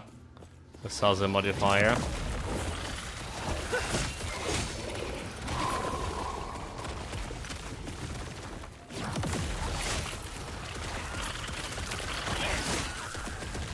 Get me the light. Can I use it? Okay, this vault is closed.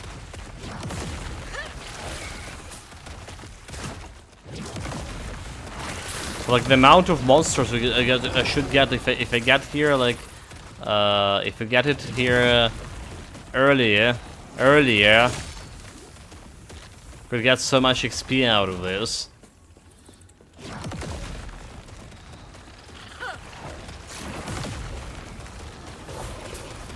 That's what I'm thinking.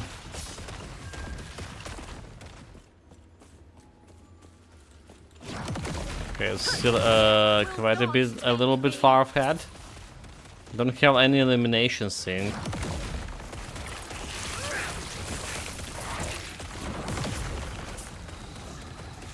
Oh, there it is. Okay. I need a crystal. You're coming with me.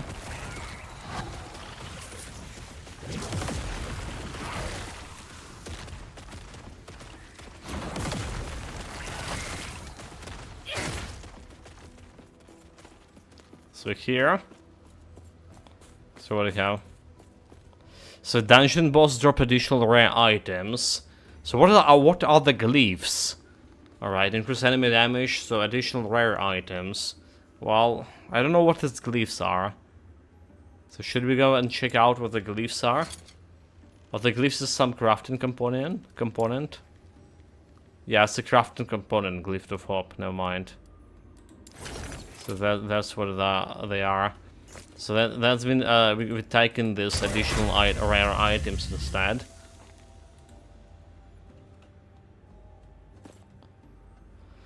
And the boss fight, yeah.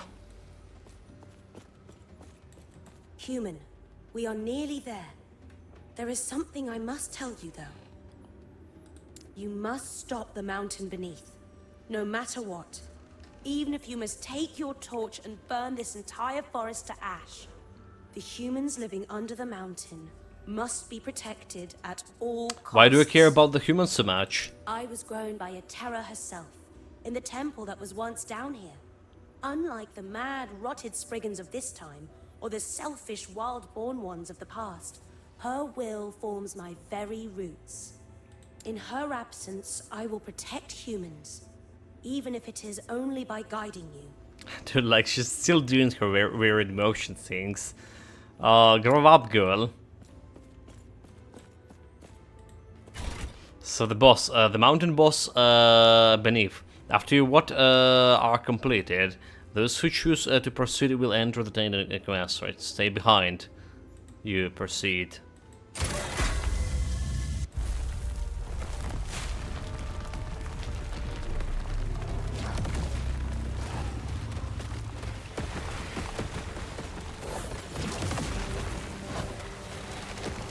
So far we didn't deal any damage to him.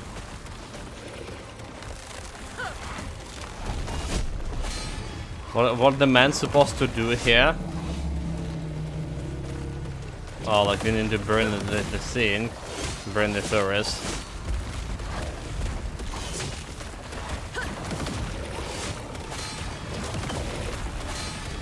Oh my god.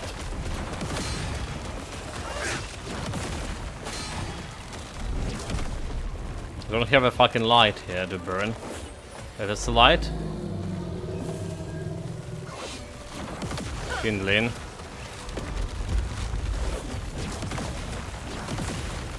This is getting kinda hard. Okay, got a potion. Got a potion.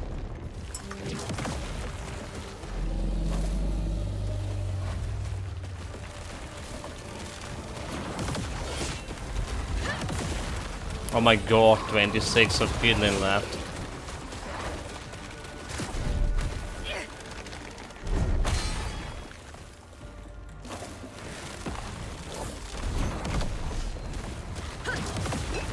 So what happens when my kill didn't die and we died?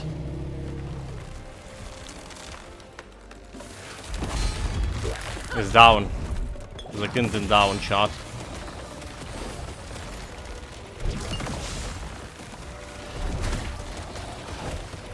Okay, so we still can burn the shit, even it's down. No, we can't.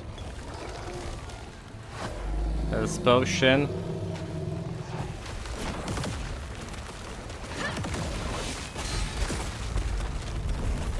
I'm getting a lot of damage from this shit.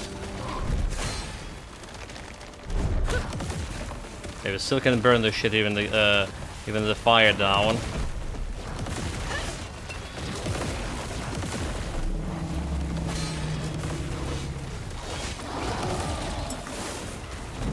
Okay, let's burn the shit. More health potion, please. Please get the health potion, dude.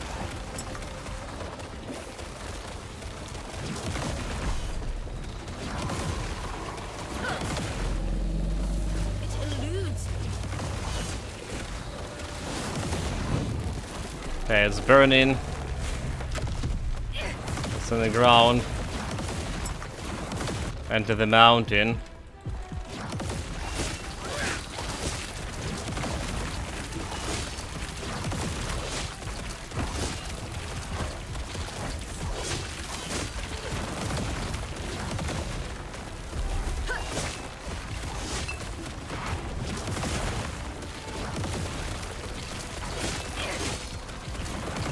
Get me that health.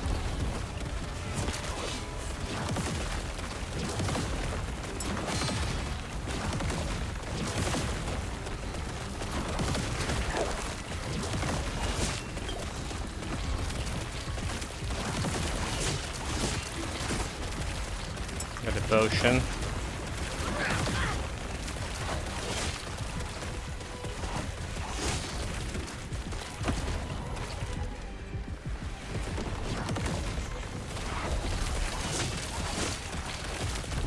Is that? Well, that would be actually quite hard if you played it on, you know, Worthless anyway. on the hardest difficulty, that on the appropriate level for me. This could have been like quite hard, but we just mastered it. Verses of endurance, some chalice and stuff. Barely, barely. We've done it! Though, I admit I was not expecting you Where's to my take reward? my burning the entire forest to ash example quite so literally. That aside, I think I know what the mountain beneath was heading towards after all.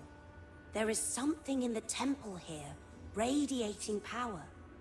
Maybe they were hoping to chomp it up in their big rocky maw? That's about the maw and more about the power in the temple. Oh yes. Let me just reach into the roots near it and... Yes. It seems to want... Wants. Yes. You give it something you want, and it might give you something you want more. Humans want shiny gold things, right? If you give it some of those, that might work. What are you going to do is now? Wither and die, probably. There are no routes connecting this place with where the humans are hiding. And even if I could travel there, it won't be long before this world finishes dying. You are not going to die with it, though. I can tell. Is there anything I can do? You shouldn't worry about it. I'm just a Spriggan after all. But if you are really worried about it, here, take a clipping of me and plant it somewhere else. Maybe I'll take root. Thank you. There is no need to thank me. You're the one who saved all those humans after all. At the cost of burning up what is probably the last forest in this ruined world. But that is okay. Farewell. I mean, who didn't forest us? Like, I mean, honestly. So did we got that thing? Peak of the mountain. Increase critical strike chance. You cannot leech health from the critical strikes. +4 to all attributes. Interesting. Interesting. It's a unique item. There's also some item we got here.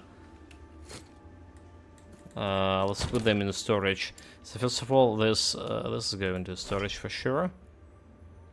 Like this one going to storage. +1 to hunger and soul. I don't care about 100 soul. 200 increase a minion health. Avoid resistance 9. Physical resistance 5.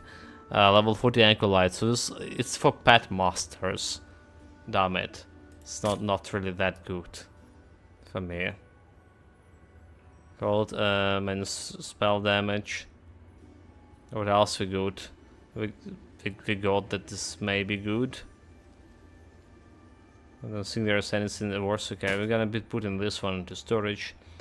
Dexterity, health, resistance, dodge rating, movement speed, damage every time. So this is also doesn't look that great. So add a chest that drops several rare pair of boots.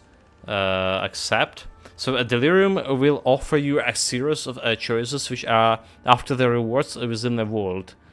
Affects the rewards within the world. The cost of accepting an offer depends on the modifiers already chosen. Declining an offer increases the cost of the modifier you are offered instead. Choose carefully. So decline an offer increases the cost of the modifier you are offered instead. Add a chest and several rare pairs of boots for 200 golds. It's a gold, right? 400 gold. Accept. Add a chest that drops many affixed shards. I'll accept. Add a chest that drops several rare items. Sure.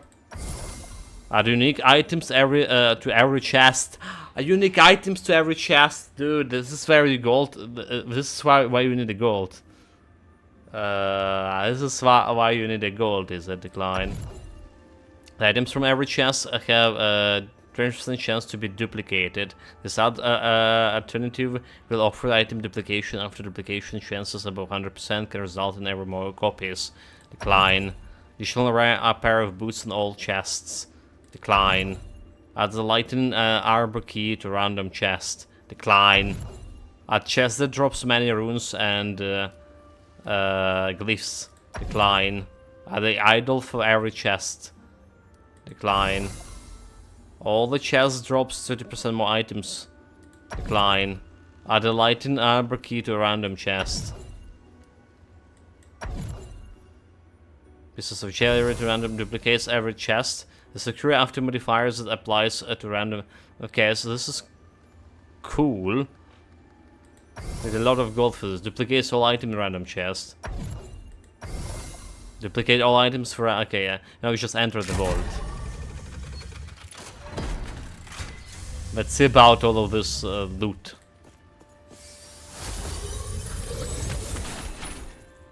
Three chests only. Okay, so all the shards. That is too much. Oh, the shards are on buttons. I paid so much gold for this. Where's my unique items? What is this? What is this? Worthless. It has cost me 200k gold. Well, not 200, like 20k. But this is bullshit.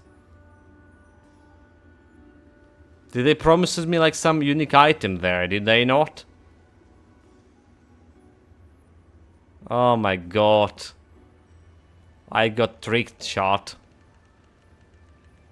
Like plain and simple. It's not even good. Well, the dungeon itself kinda interesting because you're taking more damage if you don't have the light here.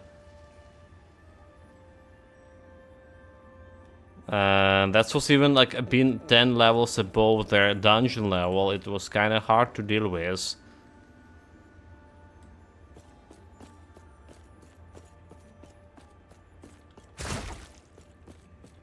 So imagine harder levels.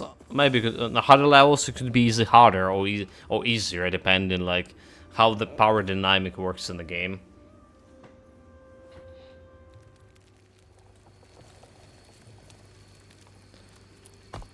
I don't even know like where we do in the Imperial area, the Ryzen Lake, the Immortal Empire. So we need to do something there. There's another Soulfire Bastion level 24 dungeon.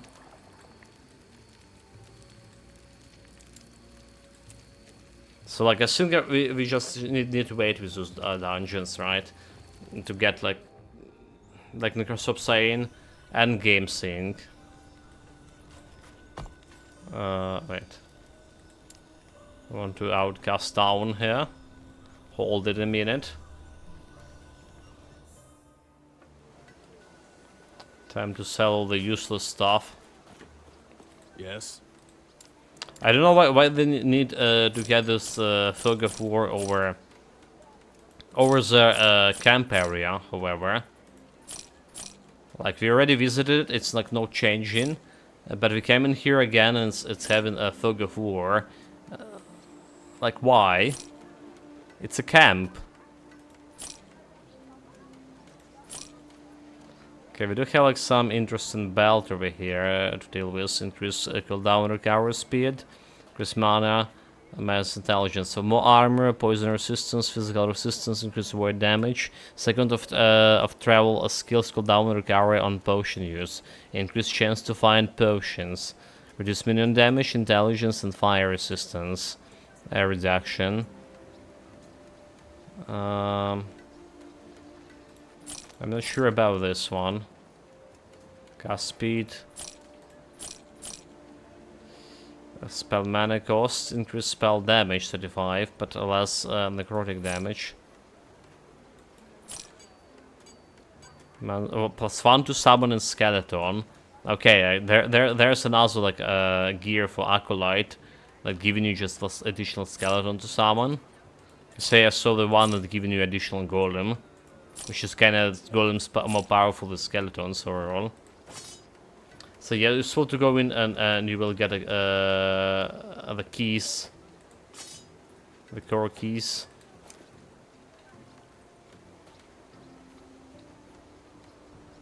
Cold resistance, increase critical chance, armor, increase mana regen, freeze rate. Okay, more armor, more cold resistance, increase minion damage.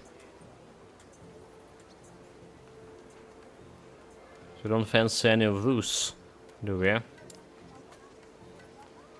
Well, about this belt, like fire resistance minus 3 intelligence. Can I even farm craft this?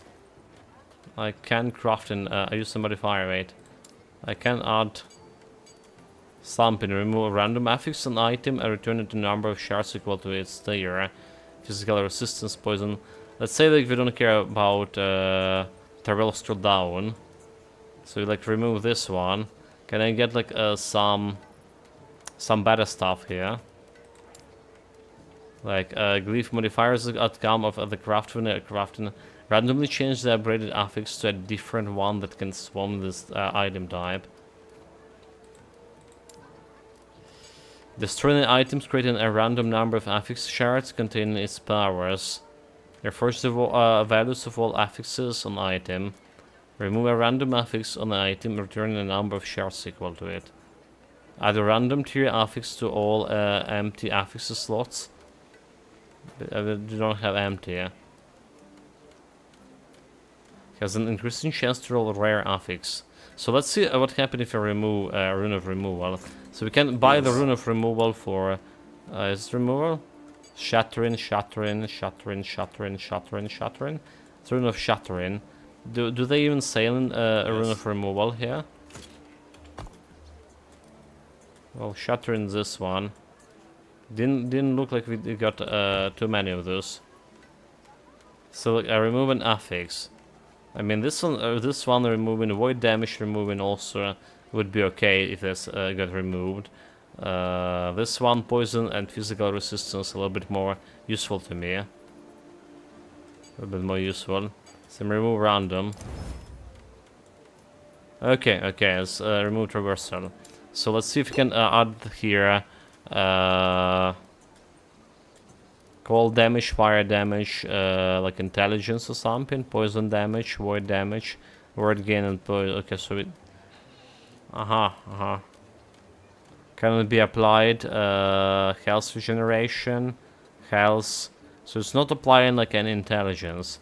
I guess the belt we're currently using with 3 intelligence. Okay, no, it is belt modifier, so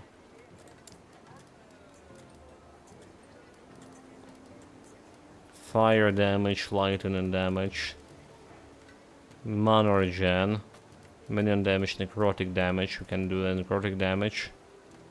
Let's say we do necrotic damage user here. Because necrotic damage plus 8. Let's see, like we can do that as well. Fusion potential. So have about trying to upgrade any of those. Oh, okay, we're out of the fortune potential for this belt altogether.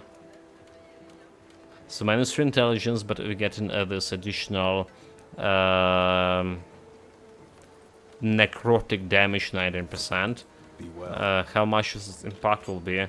200, 208, 717, 711, 699, 681. This was how. This have like less spirit plague thing, less damage to spirit plague, but overall it's like more armor, so like more protection for me. Armor 20% from 17, and fire resistance also getting a little bit higher. Let's say I buy it into it. Actually, fire resistance getting lower. Never mind. 38. Physical resistance getting higher. Let's say like buy it into this. I do want something with actual intelligence. Intelligence do wonders for me. It's more mana. It's some health leech, some shield. But since we're spending the points on this crafting this belt, may as well work with it.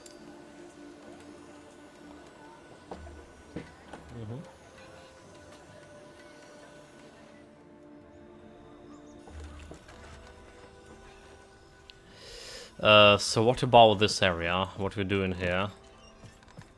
Haven't been to the portal. Corrupted Lake, yeah, we've been to the Corrupted Lake, did we? We have a bunch of the items, a bunch of the dialogues. Looking for that. Why it's not showing me the main quest here? Immortal Empire. Completed. So it is definitely some kind of bug, yeah.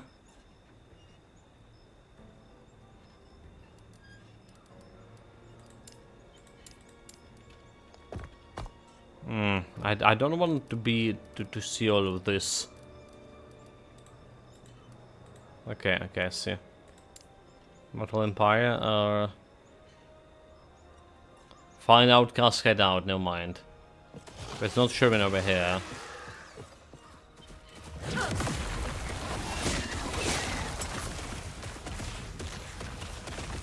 Well, like really, why it's not showing me like we have it pinned.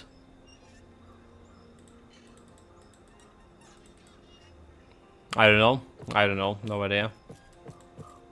It just disappeared from the quest log. Like you can't see it behind my camera, but it's not there.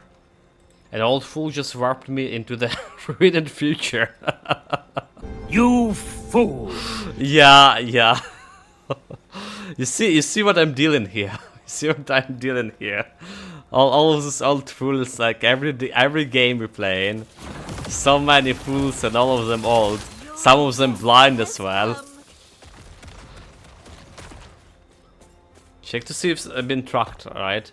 So like how do I make it tracked here? It says it's active and it's have the pin over here. So I imagine it's tracking. Yeah, the gold pin means tracking. But then like if you remove my camera over here.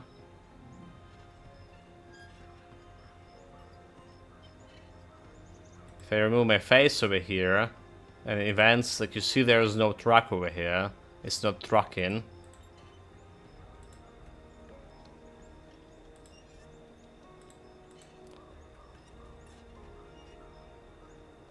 Minus symbol over here.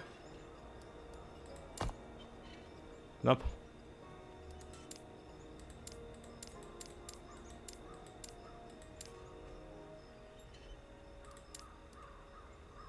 I mean, like, I was just clicking all of them.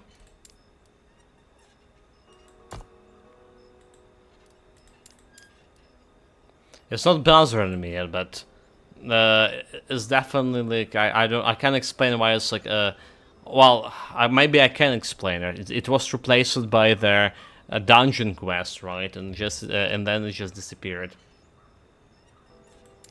Yeah, minus remove the quest from the main screen and the plus add-in screen, but it's not let me see here. It's not happening anything, like it's not doing anything here. I mean, it's just getting the map there. So that's the thing we're dealing with. Oh well. Like I say, we're about to get into the quest anyway. We can see it on the map. So it's not a big deal. Face shrine.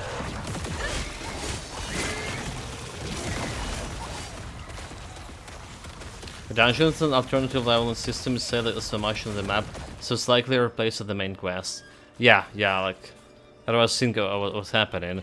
But like when we get into dungeon, and then we should go back and get because we finished a dungeon, but we don't have like any dungeon quests here. It's just this.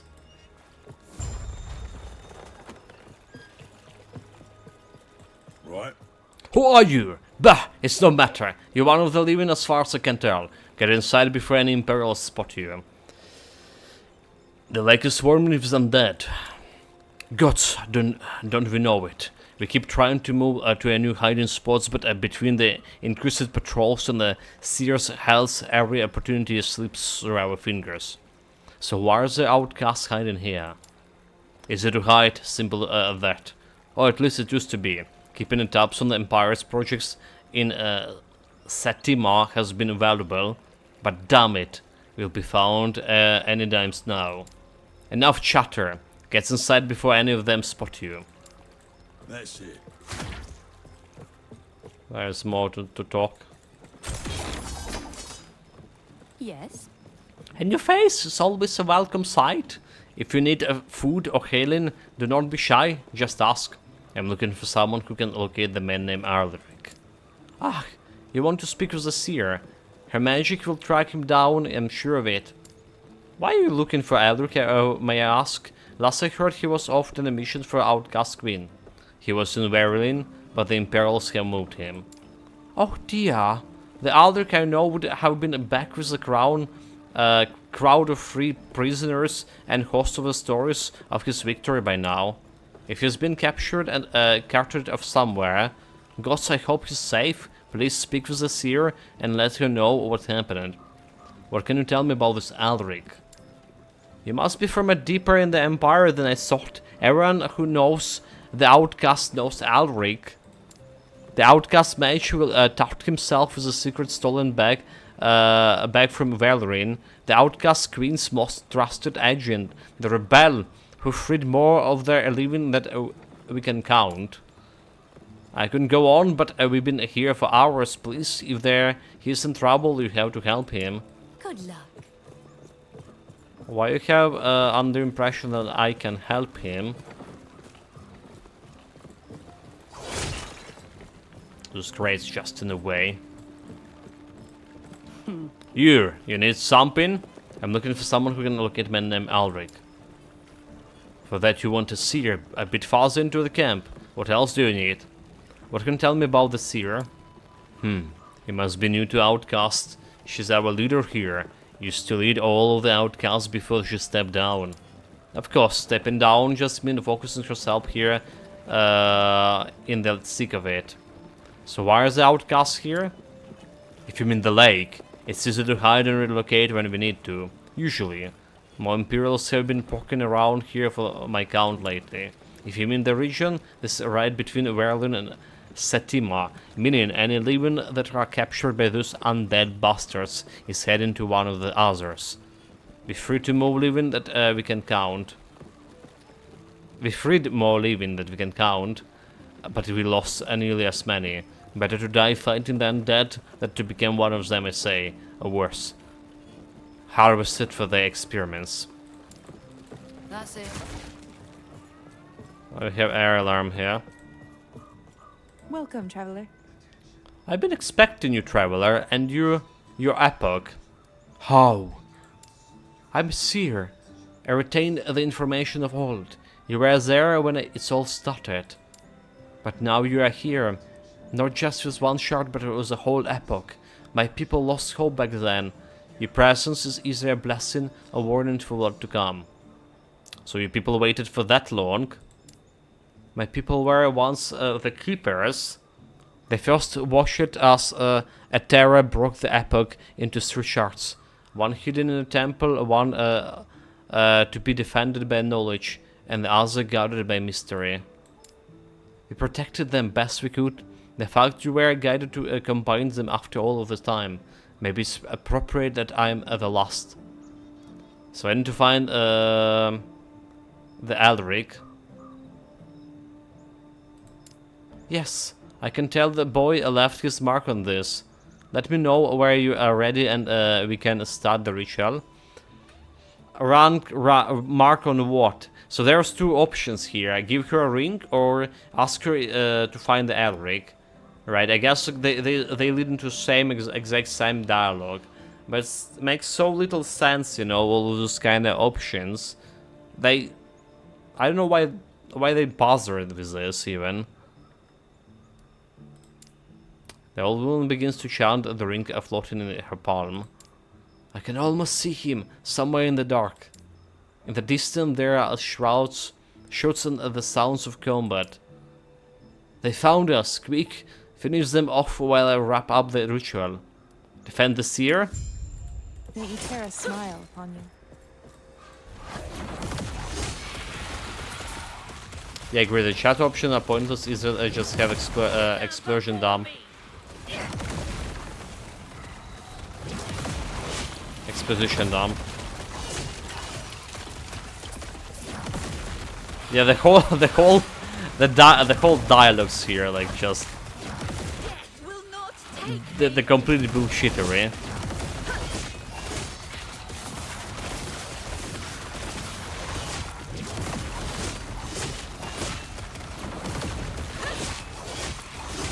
So we're not actually protecting her. There's no, she doesn't have any health. We just need to kill the scene here. That'll be good. Welcome, traveler. Welcome, traveler. You know, like, and this voice acting, like, you know, just protect her and just like, welcome, traveler. Like, why? What? They just remove this sounds at all. Make no sense. So you are quite this skilled fighter. It all makes sense now. Unfortunately for Elric, I saw walls of bones, twisted cages of metal and cruelty, but all around is the vast darkness of the sea. There had been rumors that Admiral Harleton, one of the Emperor's servants was constructing a dreadnought. Alric is imprisoned somewhere in there. It's not too late. The ship is still docked. It's like, do I Terra have? smile upon you. So the fallen wood, where are we going? The fallen tower, that's where we're going.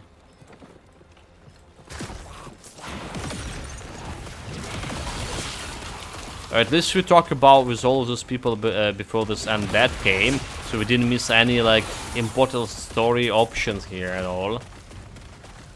Good for me. So ward gained when a hidden enemy afflicted the plague. Alright, what else I was thinking about in this area? Which is mana efficiency and duration.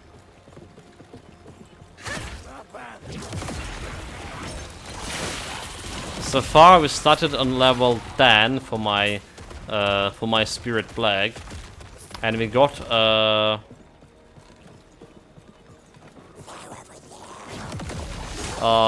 like 2 levels to it in 2 hours. Your death has come.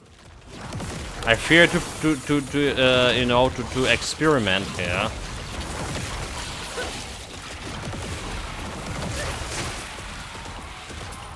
Like for example, there is a skill with the scythe here that improving my range, harvest deal damage in a larger area 80%, and I want to see like how large the area is, because I don't think it's large. I have this 80% area with 4 points, but it does feel like it's not as that big as initial area was. Like you know, that's the area of the harvest. Not that big at all. So it's look like a complete waste of points, but I can freely experiment with this to check it out. So what I'm thinking about, getting more wards there, getting critical chance for this, so we can get on this damage over here. Like honestly, I feel like this is kind of was pointless altogether. So we're probably gonna be removing this area and get ward per heat. Maybe is actually better in that case. The stuff that we removed previously, we're back to it again. So we're done with the mana cost here. So Kasunic Fisher deal more damage to rare enemies and bosses. Damage to bosses like 8 per points, 8%, which is like interesting. And the spears hits the shred enemy necrotic resistance. We want the necrotic resistance shred, probably more than anything. The fallen tower. That's what we need to do to go.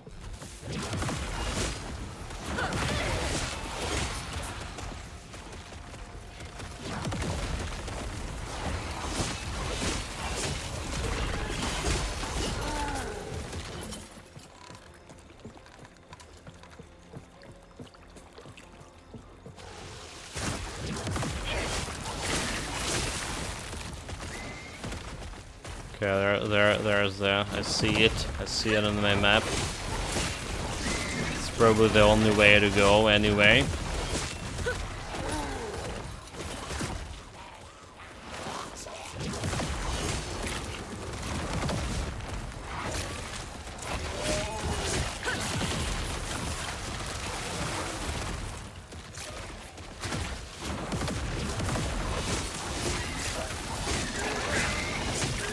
Don't forget to curse them. Use all the available curses.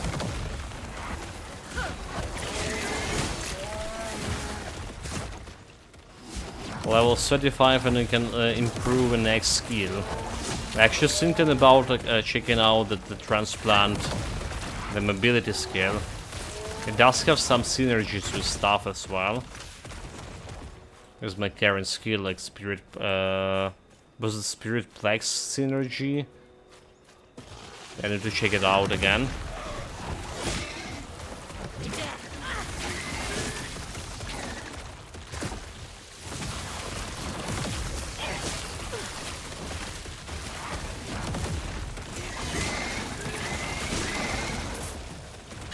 Does feel like we're doing better on my mana situation.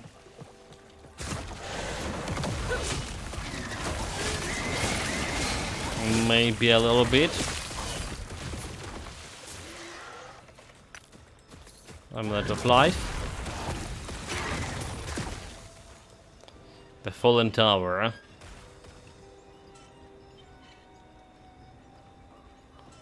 Here we go. They even have some nice portal for me.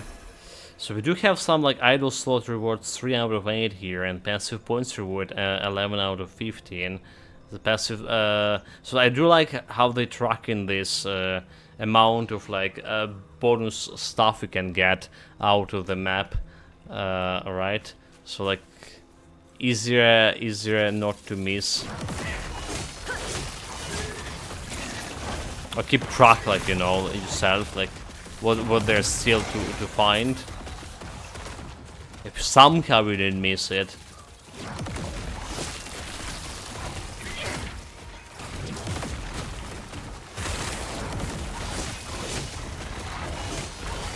Or the shrine here. Reflects, okay, reflect damage. So we're dealing like 300 more damage, but it's like reflecting damage. Not exactly the same thing.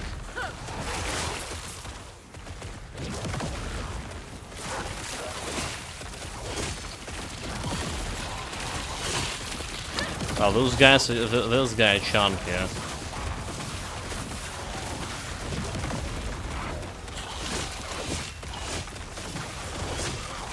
Okay, whatever I do in here.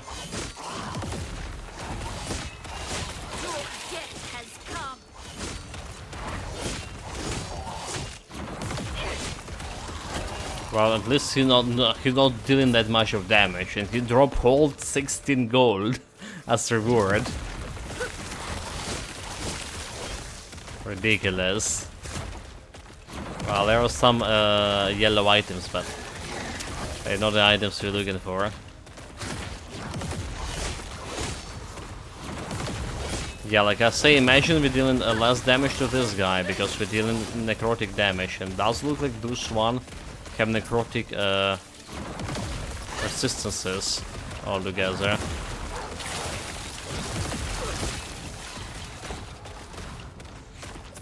So that's maybe the case.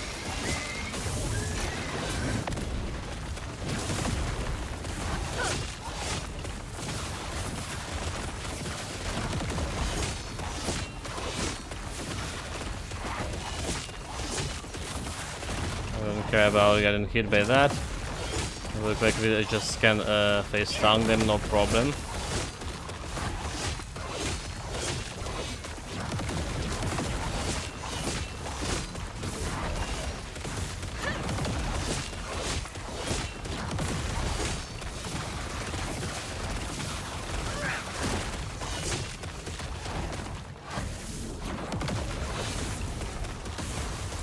Yeah, they're definitely the most chunkiest guys so far. What do we got? Potion slot +1. Around level 11. Poison resistance, increased poison damage, increased dodge rating, word decay, word gained and potion use. Well, I'll get more potions, but the whole belt costs like 15 gold. That's definitely cheap. Maybe she could buy it in a shop, but nobody's selling.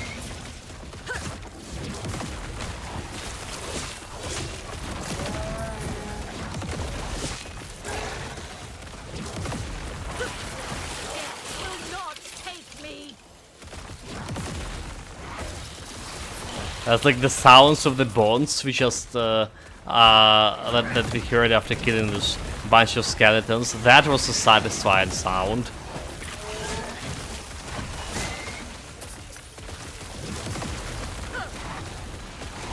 Shatter them to pieces.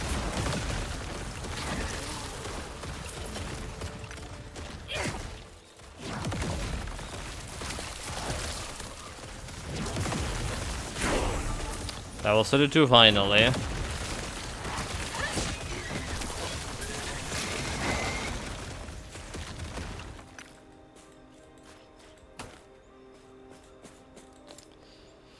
So this one, finishing the Spirit Leech here, 1.5%. Then we probably are working on this armor +1, and we get in the Dark Protection. We take less damage, the word per second, 5 per point. So we get in the shield and it gets less damage per curse on target as well. Seems decent to me, and that was the plan all along.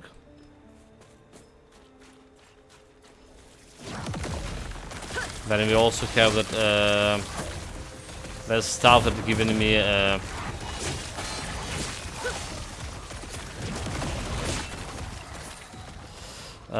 that giving me what intelligence.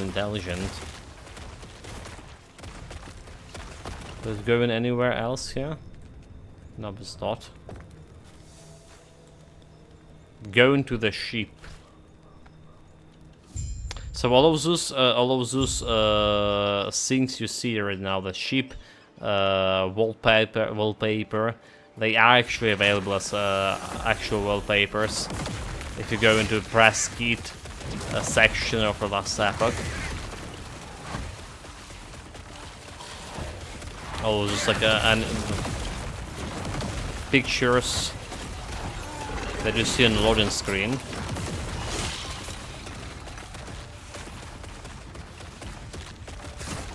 Obviously, I myself have just default Windows wallpaper for as long as I remember myself. Okay, well, maybe not as long as we have this new PC. I just wasn't bothering to get my previous wallpaper back to my. Those chunky guys are doing quite a bit of damage, by the way. They're out of mana.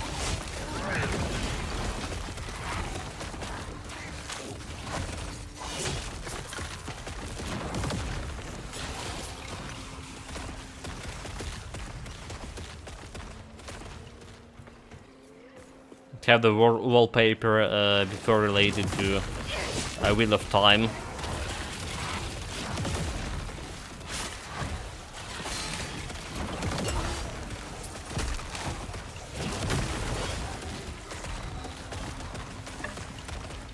Okay, two-handed stuff. Maybe we'll be interested in this like later on.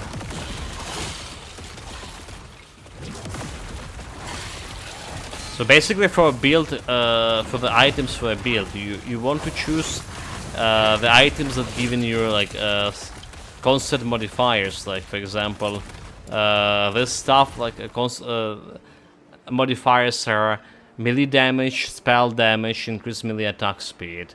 That's like modifiers that they're always there. All right, and then you just can craft like all the affixes you need for. More or less, with depending on how much of resources you have. We're gonna be like choosing those items based on them unchangeable stats they can provide. Torpedoes.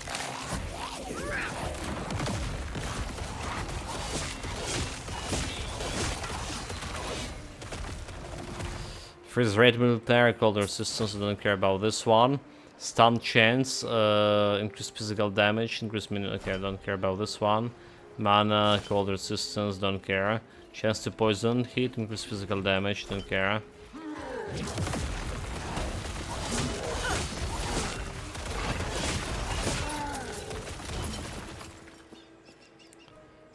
Chance to ignite on hit, fire resistance. Chance of health on kill, physical damage, don't care. Increase health regeneration, 10%, increase void damage. Don't care about this either. No, those were good. Feel like we do need to increase my improve my damage a little bit. Like, can really clean those things instantaneously anymore.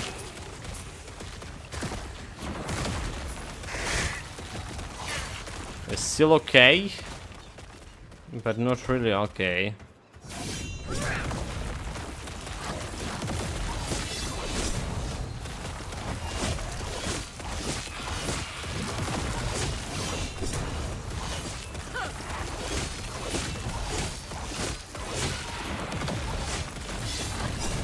A big boss fight.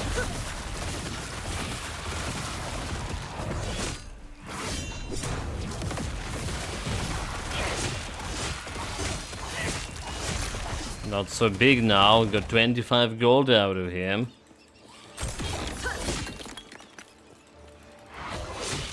Why is this boss so poor? Or elites? Because they undead, nobody pays them. No salaries.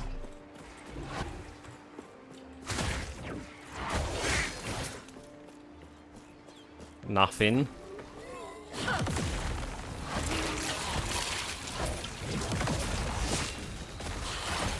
A free workforce.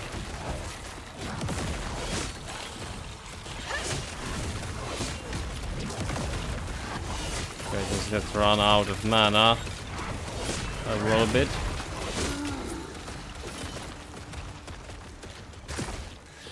Did I show 1600 crit? I think I did.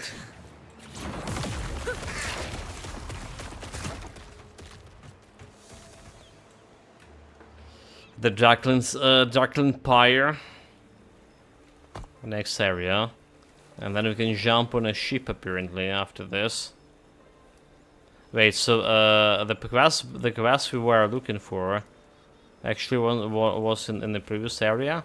Really? Oh, but no, but this is like find a way into Dreadnought, never mind. It's showing me like on the map like previous area, but we definitely followed the mark on that mini-map. Or maybe like this is just leading to the previous area somehow. Oh, green belt. The green is mean a set belt.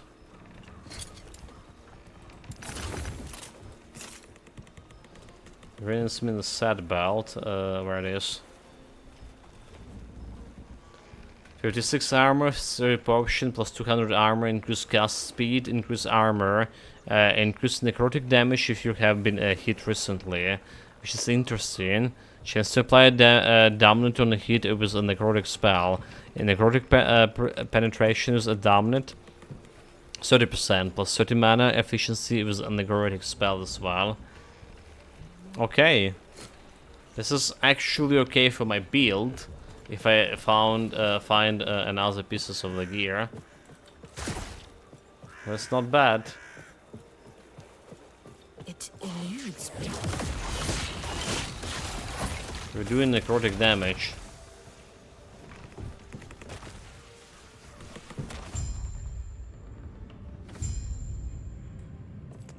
So search the Harton's Dreadnought. They even have a portal on Dreadnought. Why wouldn't it infiltrate here if you just can jump on a portal? Or do those things need some authentication tokens? You need like first you need to register yourself on a portal.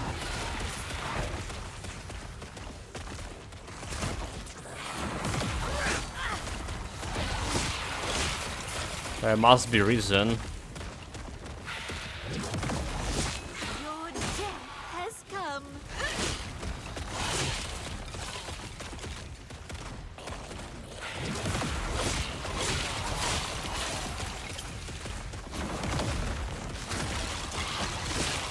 Shred them to pieces. Well, you know, like, I was complaining that my damage was getting low. Do think that we killing those normal guys like actually decently fast. Well, the Dreadnought have 2 areas to it. Guess maybe like next area is which is boss fight potentially.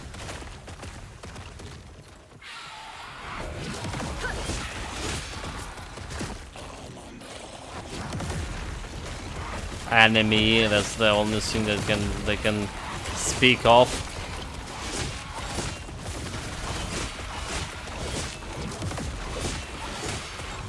Your death.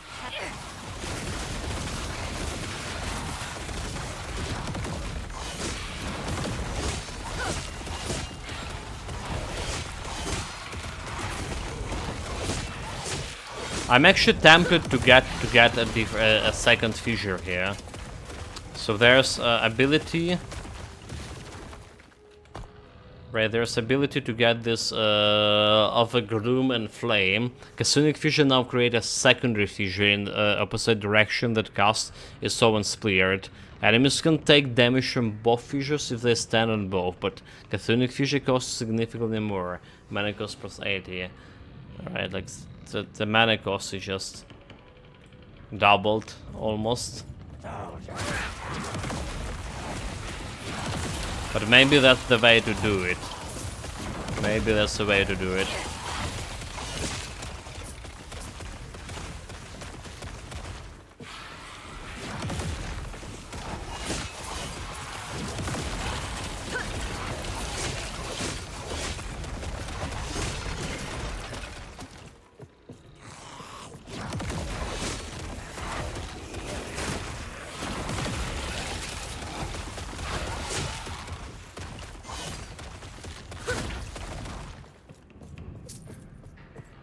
It eludes me.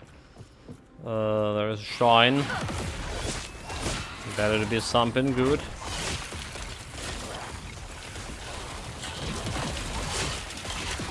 Shrine of XP. Okay, yeah, it is Shrine of XP.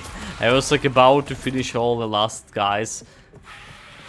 Then remember else could be the Shrine of XP, and a good tradition, we kill everyone before picking up the shrine itself. Okay, level up.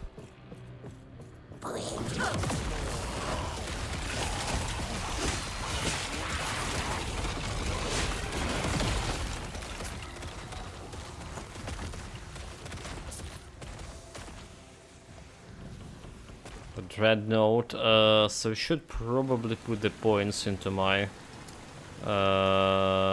heroin armor. That's what we trying to get. Another shrine, critical strike chance. Okay, so we have a little bit of XP. Impossible.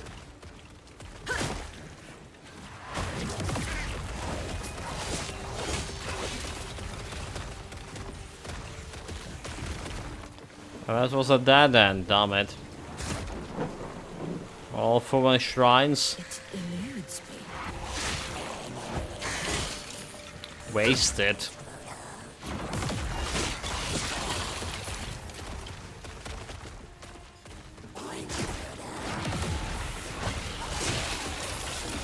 Well, we do have the Shrine of Critical Strike, so we're good. It's not all wasted, not always lost. Grand Idol of Bone. Or whatever. I just hear some suspicious sound. What that was about, it's just, I don't know. Was it opening the door over here?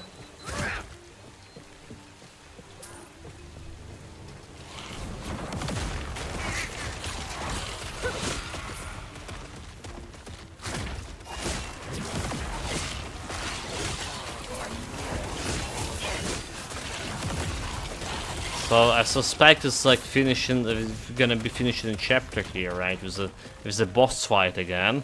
So far we didn't found like any challenging boss fights. Some people maybe argue about them not being a real boss fights, but they were at the end of each chapter. So technically, they are boss fights, huh? Admiral Harton. He's just like some big bug here. So potentially can even face stun. He also have his own fissure.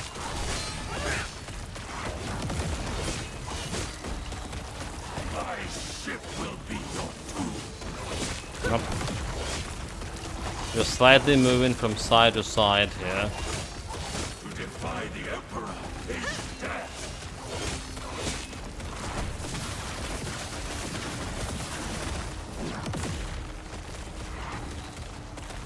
Break yourself upon my body. There we go. Speakers Aldrich.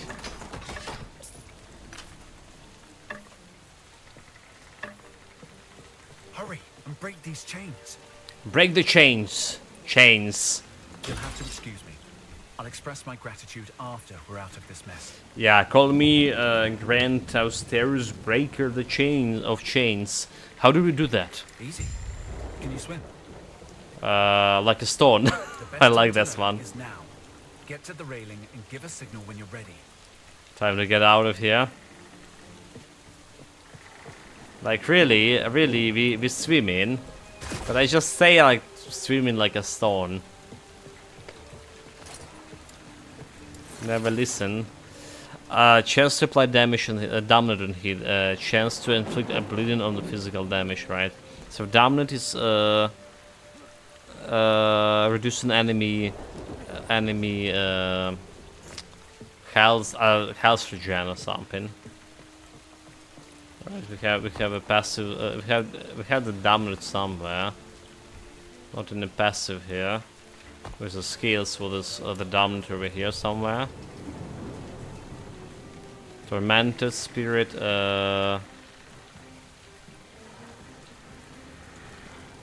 Surprise dominant. I think something about dominant.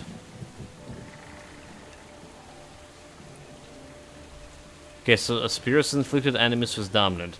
Dominant deals necrotic damage over time, reducing health regen by 20. Okay, so it's also doing the damage over time. So maybe we can take this one.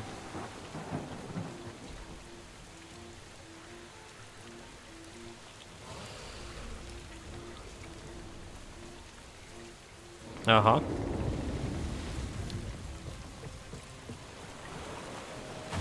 Peering in over the dreadnought railing, the waves churn below. Signal to Aldrich and jump?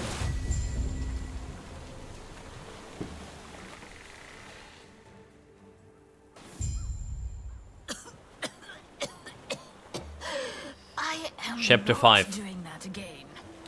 Yeah, Go for chapter a 5. swim. It'll be fun. It's Imperial eras, completely different map, so... How is it? The Oracle Abode. It is still gonna get a different area. We've been in Verlin here. Well, apart, like, yeah. So there's still like mountains of the sun, 5 areas, Imperial Citadel, a Rust Land.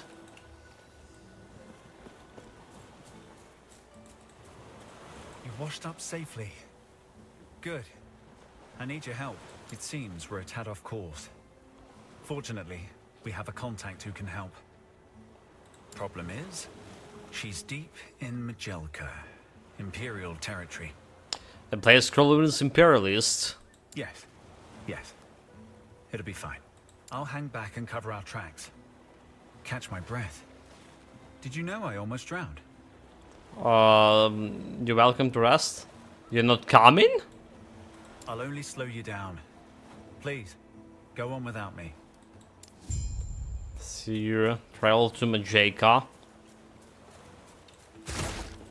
So much for fighting this guy. There's some loot to sort. Probably can do it now because we have a portal, right?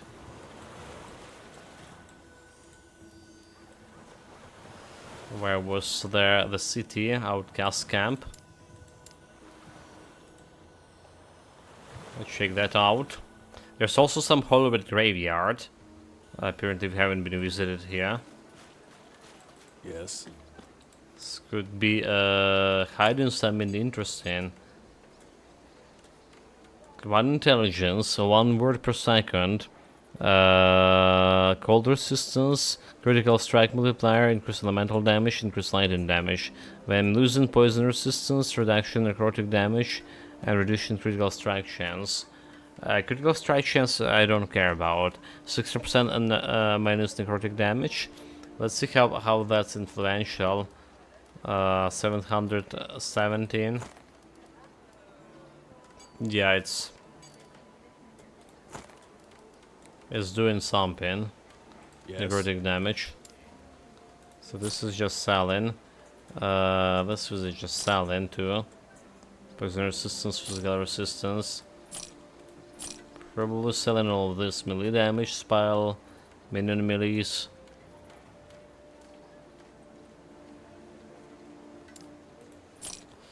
Sold 4 intelligence for boots here. Reduce movement speed, reduce dodge rating, and -4 dexterity. Yeah? But more intelligence and physical resistance and fire resistance, so could be interesting. Endurance, dodge, increase elemental damage, increase physical damage, minus intelligence, health regeneration. What about this one? Critical strike chance, necrotic resistance, physical resistance. Do we have physical resistance over here? Physical damage, not resistance. Okay, I guess we don't care about this either. Armor, vitality, strength, dodge, 9. So intelligence, spell, critical strike chance. Freeze rate modifier. I don't think we care about this one either.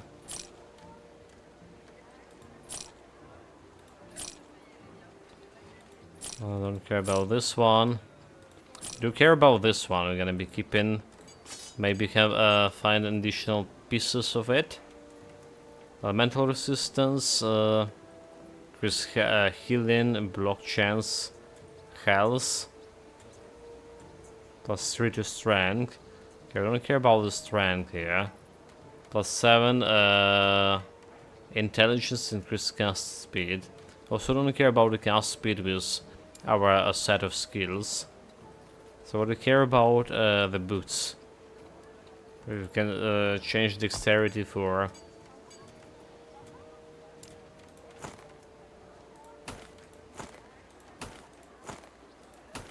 intelligence.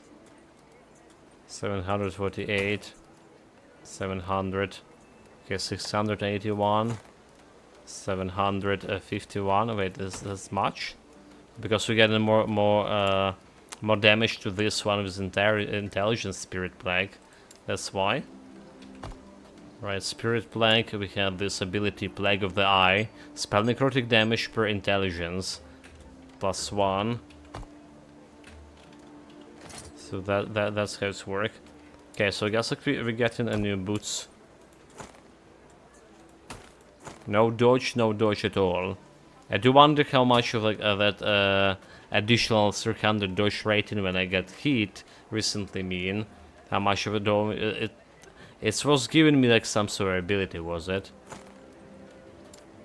I guess we're just gonna be sticking with this with those boots for now.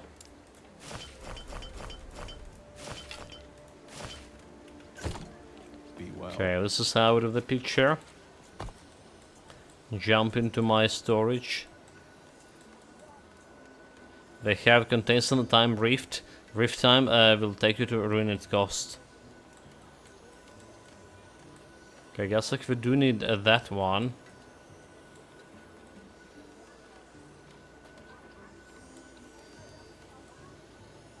I guess we do need that one. Level 31 area. We level 33. So the enemy just only 2 levels above me. Well, above me, below me. You know what I mean.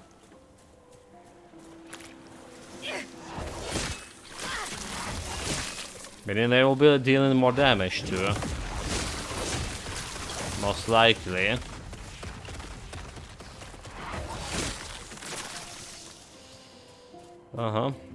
Let's go and check on that rift first and foremost. Could get me like more idle sync or more passive skill points. In either case, it will be useful. So this is like poison resistance. And they actually also shred in your poison resistance apparently. So it's a good idea to have over the maximum resistances in this game.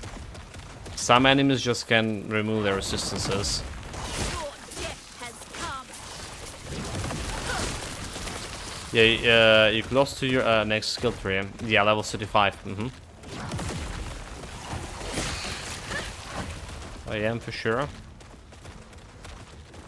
Oh, but I can't get into Rift here. They closed the door, really? Oh my lord. It's a bug. There's a wall. It's a bug.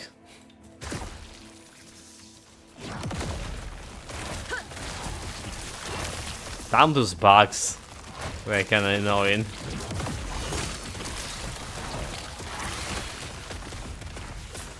Yeah, jokes aside, it's probably something that related to... Oh, like we're getting poison here. Wait, what? Wait, what? Why is this elimination shit over here? Oh my god, I just randomly pressed D and I got elimination? Oh, this is the bug, right? I don't think this is supposed to be over here. This is a dungeon mechanic. I was trying to press C to check my poison resistance and then press D and it brought me like that shard. Yeah, I don't think that's how it's supposed to work here.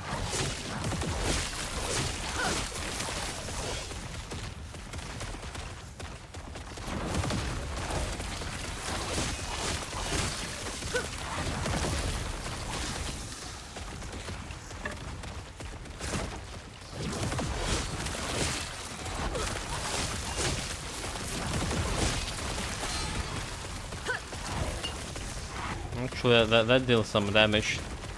Those guys are serious.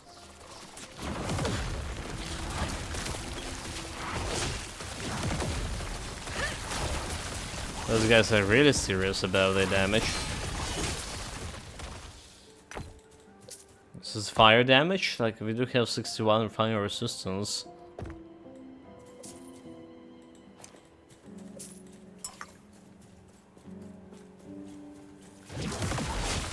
Okay, we need to work on my better gear and a sop.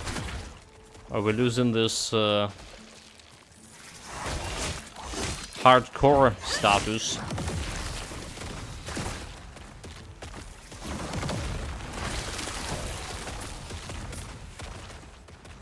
So is there any indication they're showing a very person resistance that you are hardcore?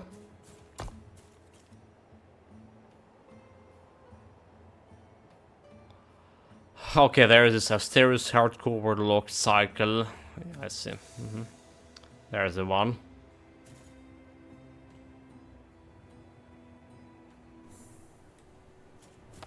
Desert. So do we have like any idols that give me poison increase resistance? So increase stun chance, increase physical damage, increase minion physical damage. So I can replace this one, right? If anything.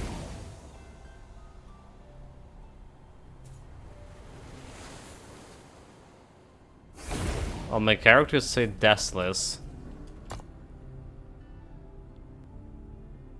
Like, if I see it, yeah, like say I was serious over here, said hardcore Warlock cycle, like basically.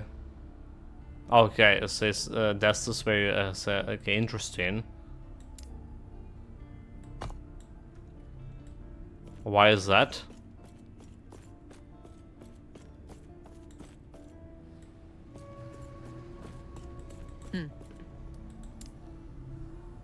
Well, I also haven't died. I mean, I also literally haven't died. Because I'm playing the hardcore. Oh, okay. Oh, you're not in hardcore. I see. So you're not in the hardcore, but because you're not dying, yeah. Run would be over character deleted.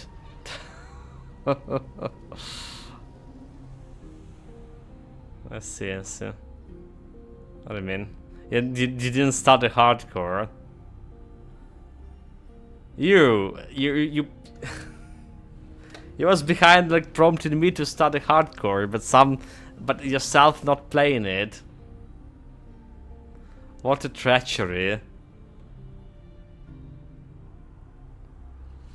Intelligence, increased gas speed, cold resistance, fire damage.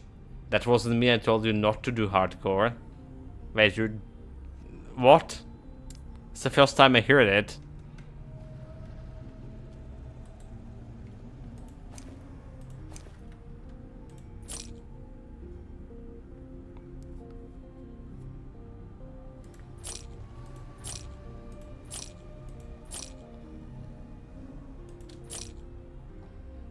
Yeah, of streamer goes. I mean, there's no reason like not to play in hardcore actually, right? Like, it's just there. You died, and what? You just go back to softcore, and that's all. It's not like real hardcore. There's, it's same like in Path of Exile too. Except yeah, kinda. Take care. Why we didn't got here? We got here to get like some poison resistance that we got here. Increase health regen, minions, physical damage. So poison resistance 4%. So not really that much. Cold resistance, physical damage.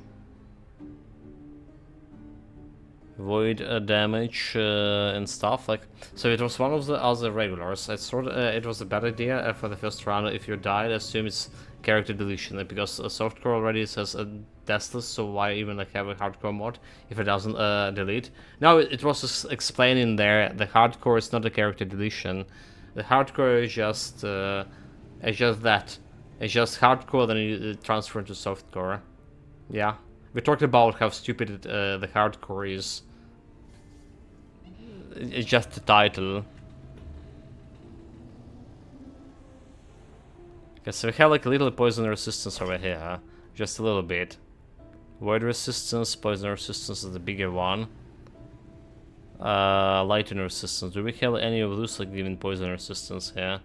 Fire resistance, cold resistance, fire resistance. Increase fire resistance. So I guess we're just replacing this smaller one here, which is giving me like increased stun chance. I don't care about stun chance. And I get a little bit of a poison resistance, which is a tiny bit. There was no poison resistance here, is it? So can I craft something that can give me more poison resistance? 49 right now. Yeah, and okay, that's dumb because you could just use a deathless to probably steal that hardcore. Well, I guess the hardcore probably also stops trading if anyone also not hardcore, so that makes things harder. Maybe, alright. If not, we play in like offline.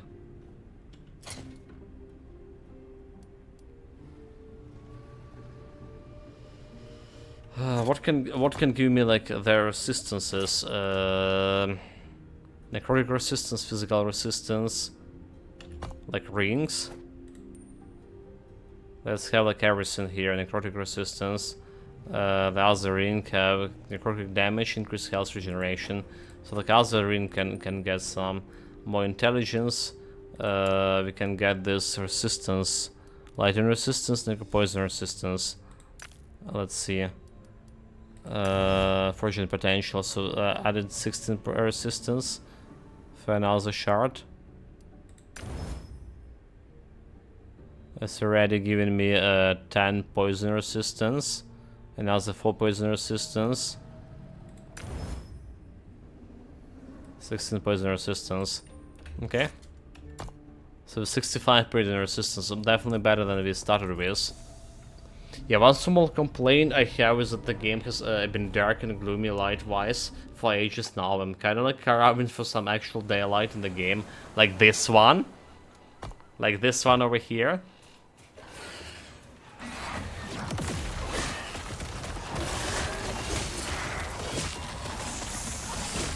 Nice and sunny, like desert with all the snakes and scorpions.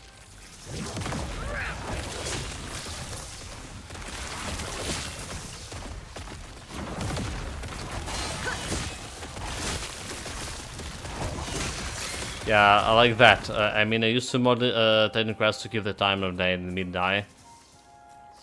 They actually, so if you watch the level up, if you watch that preview, the video like we watched like about them explaining they have 90 people in a studio. If you watch it to the end, they're saying that they changed it. They added the weather condition to the game, right? So some areas could have like rain there or middle of the night instead of a day and stuff like that. So like weather condition and a day. I think there was a night like the area that where like they had daylight could have like you can play them during the night as well. So that's happened randomly. It's not exactly like the day-night cycle change like we have in Titan Quest. So it's like weather condition, but it's night. But yeah, there was a weather condition. A bunch of them like were quite gloomy.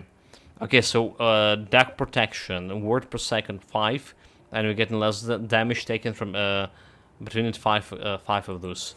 5 of those we're getting 2% lesser. So we're gonna be getting more wards, yeah. It's like 67 right now, 69.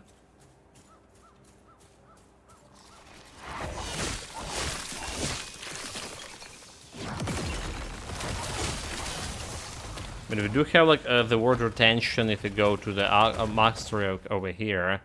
Just questionable if we want to spend on this.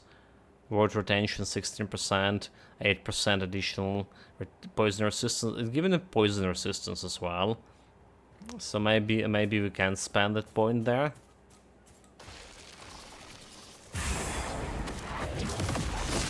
Or 2.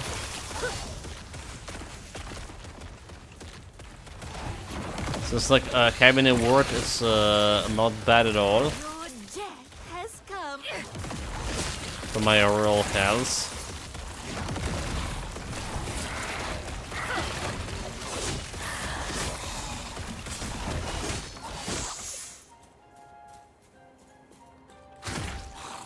Good, have a side quest right there.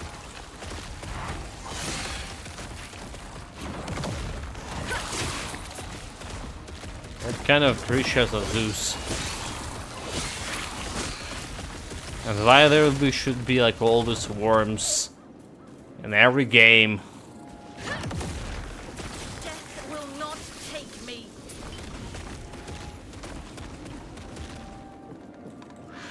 Oh, hello! Please! Please, Beatrice, I mean you no harm. It's a necromancer guy. I can tell by the look on your face that you're concerned, but I'm sure I'm academic at heart. If I still have a at heart anyway. Excuse me? Kidding, I promise I won't hurt you. In fact, I have a job to offer that I will reward you in both knowledge and money. Okay, what's the job? I need an assistant to aid me in research. Thing is, the spy master hasn't entirely approved it yet, but you know how a bureaucracy is. What kind of assistance? I've come across some journals. Supposedly, there's an old cache of Nagasan gems hiding somewhere in the desert between here and Majelka.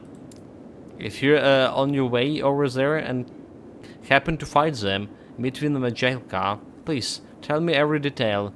I need to know more. And you won't ambush me? Oh, do you think I'll attack you because you're leaving? No, I leave that to soldiers. I'm merely an academic in search of a Majelka history. I've tried having Zerek tell me all about his life under Majesta's rule, but alas, he never follows through. So much knowledge gone to waste. Let's see what I can do. Search the Raft dungeon. Rough dunes, no, of a sign of the lost gems. So it's like a little bit farther away. We still have this portal here. But we couldn't get access to it.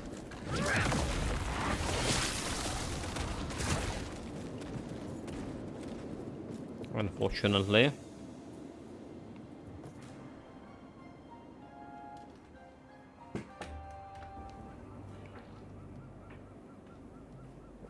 Oh my god. Oh, I missed my mouse. Not the mouse. Mouth. Ah. Clown Fiesta. Didn't got a good midday nap today again.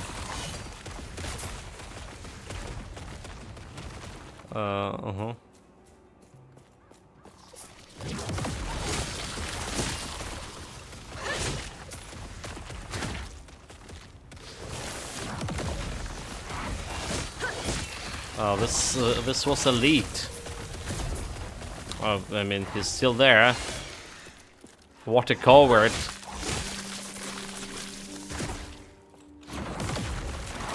There's nowhere to hide. Okay, that was a decent amount of damage here. Maybe we need a little bit more of poison resistance. Those guys are shredding poison resistance here. So we need a little bit more than a maximum.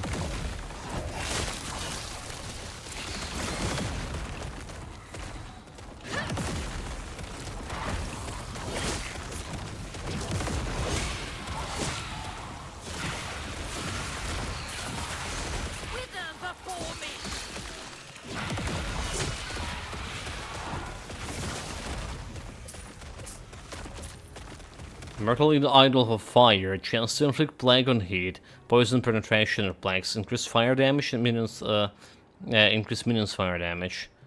Okay. It's idle, but I can't really use it.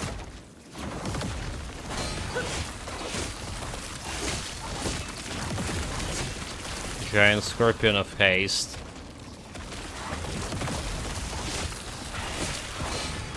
I see there's like a lot of those monsters of haste recently.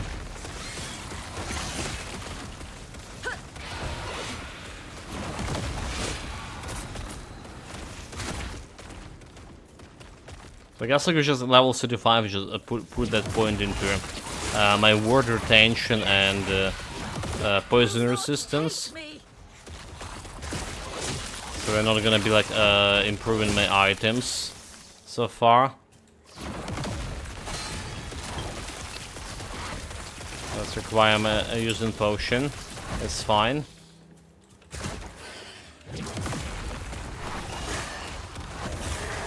So the snake is piloting this husk of a bird skeleton. Interesting. That's another one.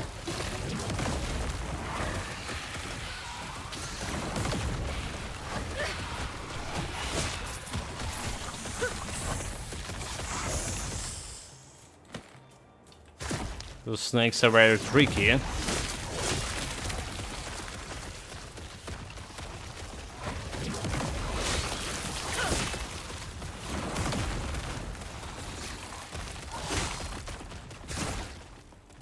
Where we are. Still going in the right direction, are we? So also another thing that they have like here, common with Path of Exile, right? The map on top, right? And the global map on top, map of area on top. So going from mini map to, and you can make it like more or less transparent. I think there was the option here. Was that transparency overlay overlay map opacity over here? All right, can make it a little bit more opaque or less. So I just... Okay, barely can see it. Who's this? Wait, I didn't save us. What?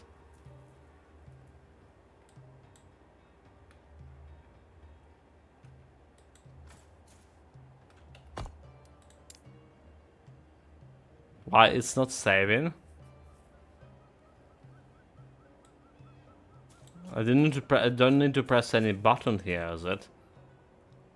So like press auto compare item over here. Go back to setting. Okay, that did work. But why is this our map opacity not working?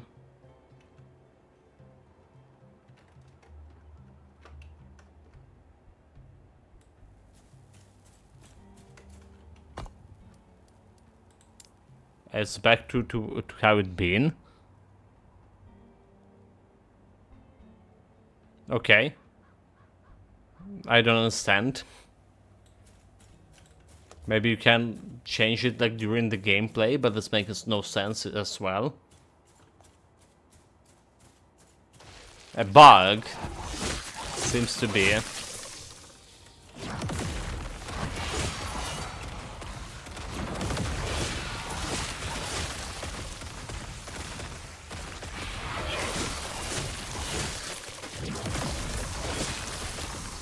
So when it comes to the changes, it's work, right? So like, it's a problem with my games in that case. Are you playing online? Maybe it's like offline sync. Yeah, like I mean, like, you see what's happening here.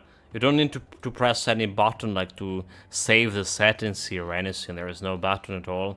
You just like get this up here, and then you just press an X. And it's just going back. And it's still back to this. What about overall map zoom? If you get it down here and get back. So that's work. The overlay map zoom is working. The map zoom is working. It's just map opacity for whatever reason.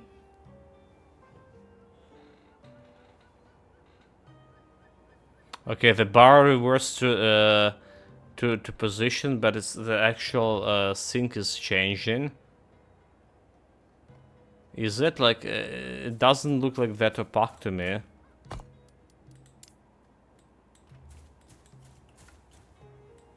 Okay, I mean it did look worse here. Okay, it did look better here. Okay, so it's the bug with the slider. It's kind of working, but it's not really showing how that it's worked. Well, interesting scene. Like I was about to praise it that I like that there's that area map is like on tab like we have in Pass of Exile. I must say Pathfinder.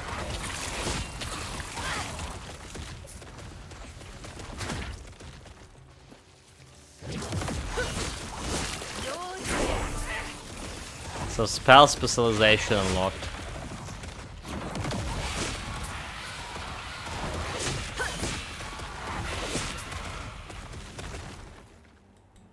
Finally, so I do want to get this natural preservation, like word retention, more of that thing, more of that presence. Resistances, 69 poison resistance. What we're gonna do is a skill, however, like the Chaos Bolt looking decent, alright, Chaos Bolt's looking decent. I was troubled by amount of mana they're gonna be consuming, but you're probably okay with it. It's just kind of like really spam the harvest when we spam in Chaos Bolts, but Chaos Bolt doing more damage than harvest. Yeah, I would say it's a bug, but you can change the opacity so it's pretty minor. I've never noticed it, I messed with the bar and never looked at it again. Same thing, right? It's a miracle that, like, you know, I'm the person who supposed to notice all these bugs according to chart. Noticing more and more bugs everywhere. Chaos Balls has increased the cast speed and projectile travel faster, so like we can get this Chaos Balls do more damage to, and its hits deal more damage to cursed enemies, with plus 4% hit damage to curses and damage per point. And Repair Mayhem. I don't have like much of dexterity here. I can occur maximum 3 times per second. So health against cursed, so it can give me health back, and mana against cursed. So that's kind of a cool thing we can do with this. Also, we can do something like checking out. So like the plan was getting the Soul Feast, right? But like less and less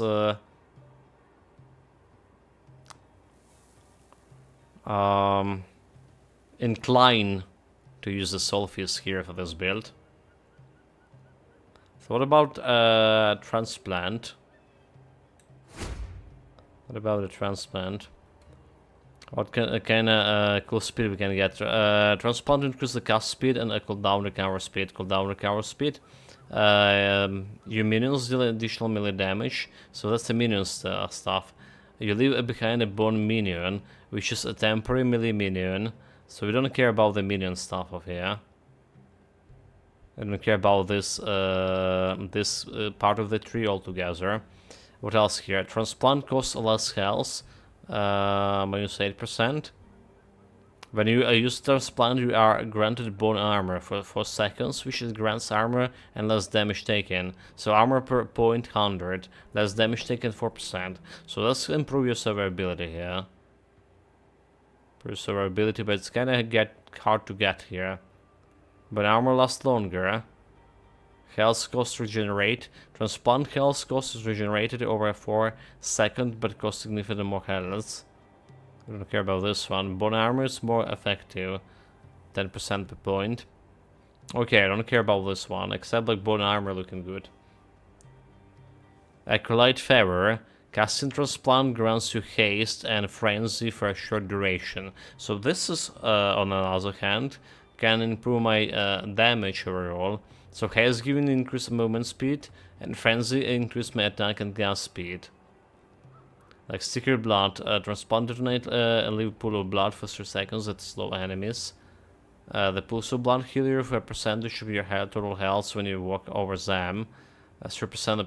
Okay, interesting. Whenever you hit an enemy with a Transplant, you regain mana but lose a portion of your current health and ward. That's not interesting. Fresh Marquis. Transplant detonates his deal more damage, especially to bleeding enemies. Nope. Damned to Blood. Rip blood at enemies nearby where you depart, but Transplant costs more health. Nope. Transplant creates an additional body that detonates on arrival. Deal damage in larger area. So Transplant explosion instantly kill enemies that are below health threshold. 5%. Whenever you are out of mana, Transplant detonates, deal more damage. Explosion causes enemy to bleed. You cast Burn Curse around the target location after your arrival. So the Burn Curse casting could be interesting, right? Because it's additional source of a curse, which is improving my damage as a Warlock even faster. So that could be interesting. Like we get in the haste buff here, 3 seconds, and then we get in additional body, and then I will cast in their curse with this. Transplant deal more hit damage to curse enemies. Transplant hits against enemies affiliated with the Bone Curse restore health. Transplant hits against enemies affiliated with Spirit Plague grants ward. So we can get his ward as well with that. Transplant-based physical damage converted to necrotic damage. Consequently, this damage scales was increased to necrotic damage, but not increased to physical damage. So this one is also good. But we need to 1 point to do area. Transplant inflicts surrounding enemies with fear. Transplant inflicts surrounding enemies with fear on arrival, on departure. We don't care about fear effect, so I don't think there is a reason to use a fear effect. So the transplant here is not bad for me to use. The question is justifiable enough to choose it as over there Chaos Bolts. On the other hand, I'm using Chaos Bolts less often, way less often than Transplant here. So Transplant is something we use in like I say often enough. And it does have like some additional benefits along the way. Again, like what else here is that we are not using. So this is like 3 skills we have here. Their Spirit Plank, their Chthonic Fissure, and the Harvest, like more or less a core skill right now. There's a question about replacing Harvest with Chthonic Bolts. There's that question about. Which is mana, but this one is we can do damage even without mana and get myself some health and energy shield while still not having mana. So I think it's like overall, well, way safer option having Harvest or a Chaos Bolt as main damage. But we can use a Chaos Bolt as well in the meantime.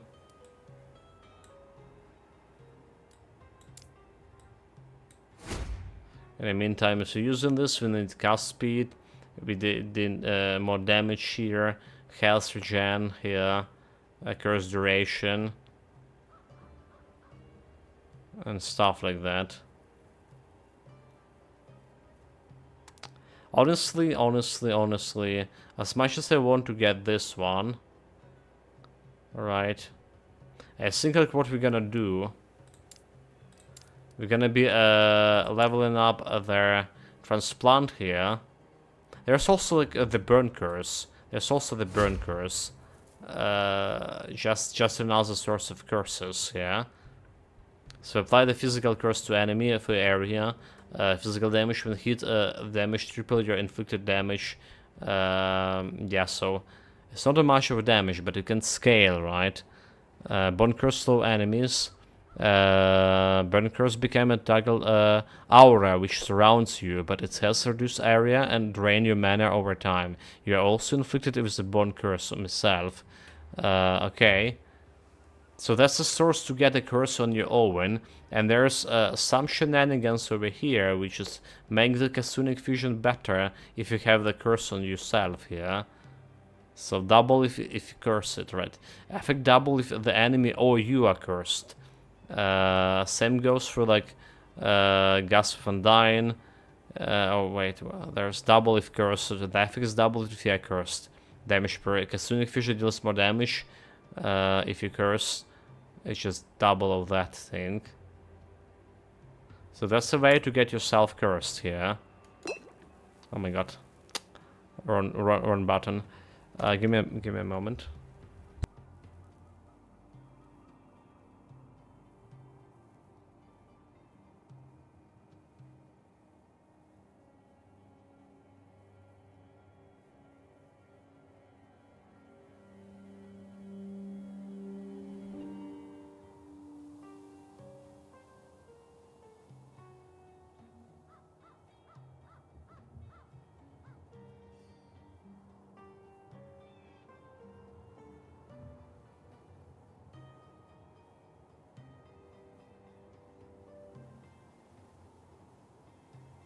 Sorry guys, I'm back.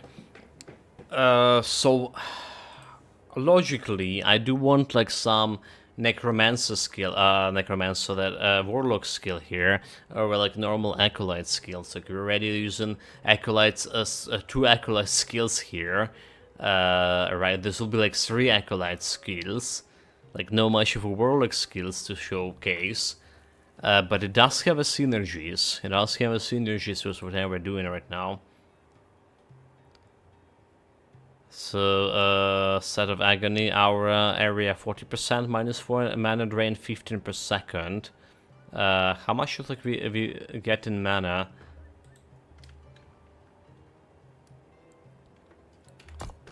Mana 10, we get in 10 per second. 10 per second, so like this one have 15 per second, so it's like more than we can afford. This release. But definitely like interesting stuff here. But I don't want to Crippling Anguish. So Bone Curse have a more area effect. Mark for Dance on cast.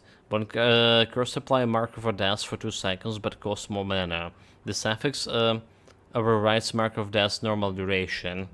So Mark of Dance curse that lasts for 8 seconds and reduce all resistances by 25%.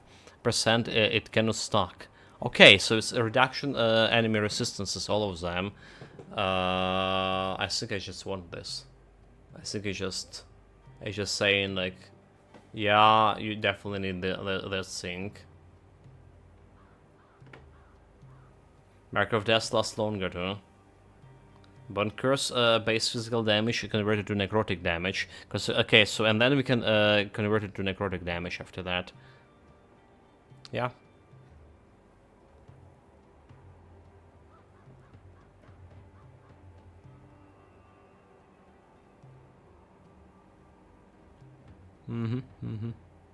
This is looking good.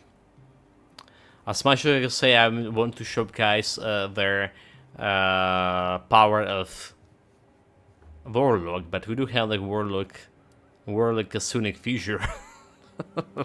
Pretty good. It's pretty good. It's pretty good. It can be Warlock without Warlock skills apparently too. Yeah, I think it's just better that whatever we can get with Kasunic bolts.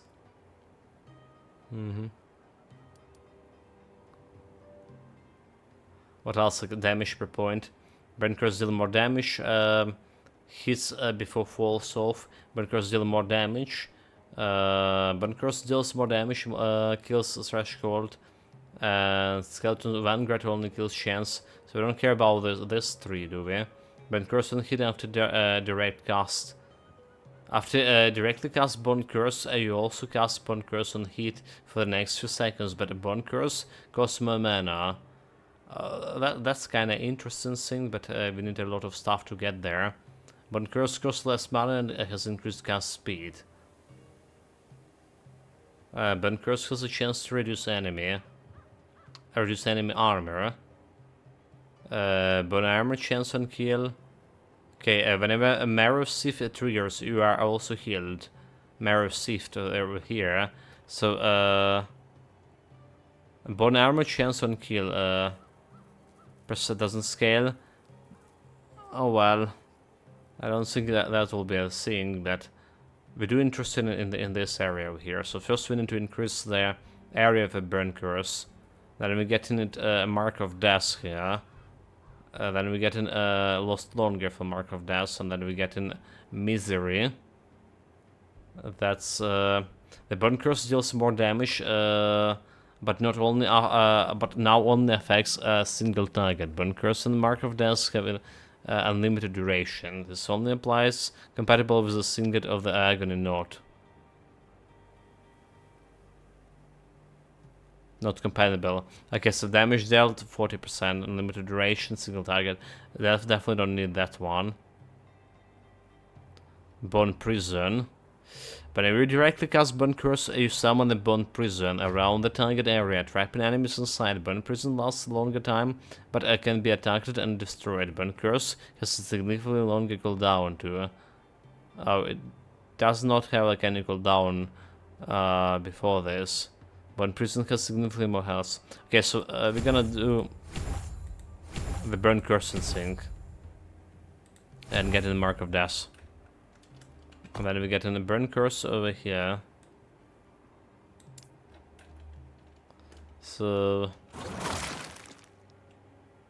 it's costing 21 mana, and it's like quite a big area. With cast.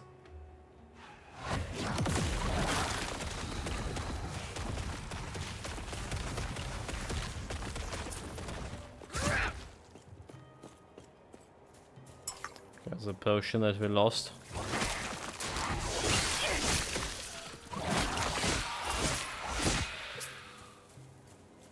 Let's see, like, how the burn curse and my harvest like working together.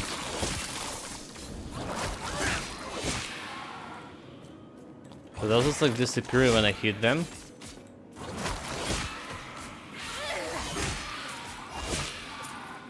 It's not really.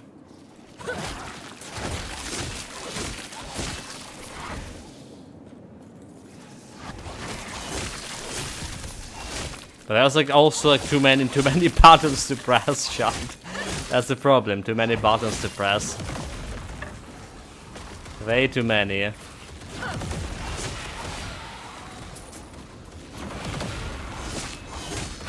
I guess like we cast in the bone curse only like when we have some chunky minions to fight.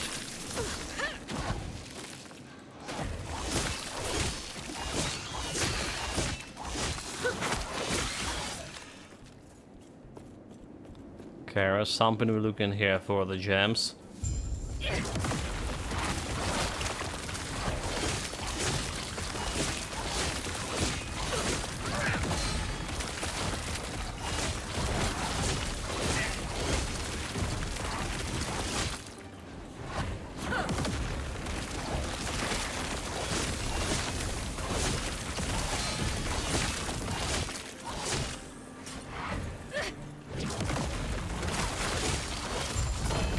That hands of okay. Why showing you what wild tile eyes of hand catalyst? Because it is. Oh, I see. Well, we do have already this thing, so we don't really care about this one.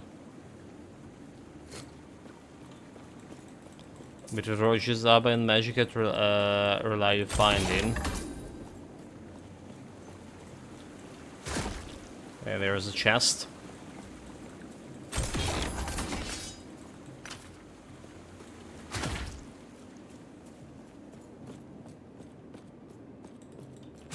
I feel like I'm running slower here. Is it only me?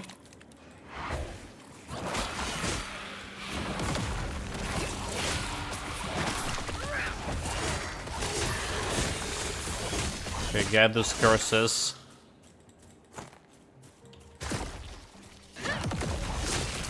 Like, I don't know, like, I feel like the game is getting a little bit jittery.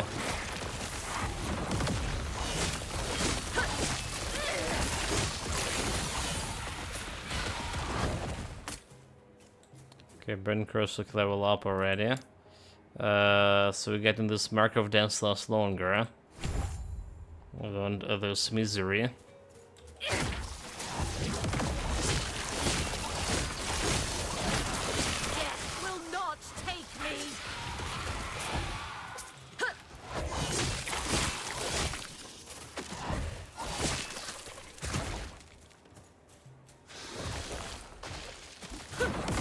Get out of here, snakes.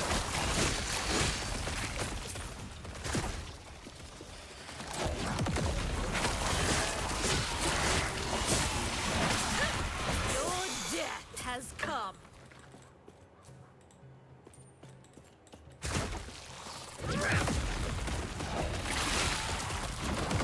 And more of them coming. Yeah, like definitely like there's too many buttons to press overloading my brain now. And people were complaining why there's no like 10 or 12 or 20 skills here.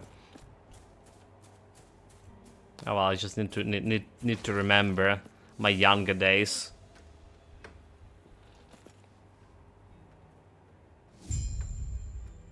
I guess like I just getting tired, honestly. It's been a long day. Now, it's time for the hard part. Hard part? What next? The Oracle's a guarded woman. Understandable, given how long she's lived. Younger days back in 1865. The way to her is sealed by 4 sigils, each one signifying one of the old Nagasa castes. Finding them would be easy, if not for Zarek and his minions. The Oracle told me where the sigils were hidden, but I hate to say it, I wouldn't stand a chance. Not with the guards. You want me to fight them? Hey now, I've seen how you handle yourself. All you need to do is clear a path. Then I can teleport in and retrieve them. Alright. Sounds like a plan. Defeat the Imperial forces, find Imperial sigil, and stuff, right? Do we have a portals here or something?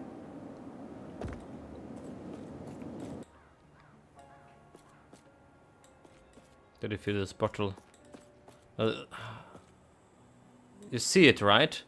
The game just jittering. It wasn't my imagination. It's just random. Okay, do we have like some Microsoft loading some shit here? Let me check. Oh my god. Let me check the Taskmaster.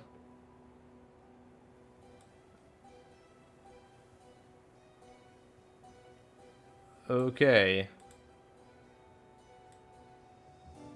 There are something like CPU loads. Something loading CPU, and it's like last epoch. Well, it's like 27%, 25%. Where you jump to like 90 something.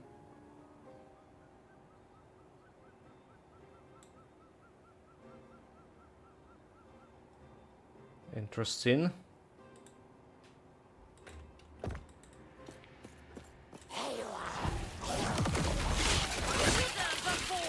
So what's the level of those guys? Level 33. 2 levels below me. Noobs.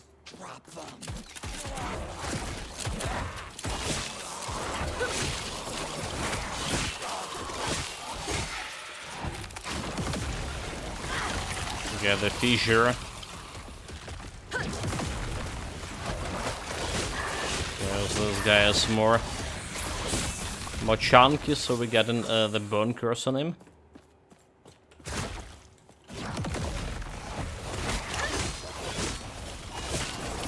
Yeah, this guy almost was chunky.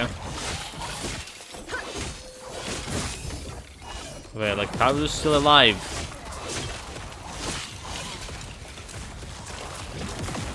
There's another one over here. The burn curse like level up. We need increase in mark of death duration here. Can we do anything out? Anything else? Your death has come.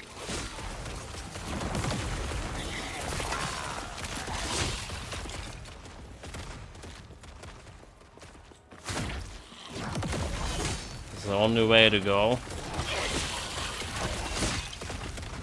Well, maybe not. Fire damage.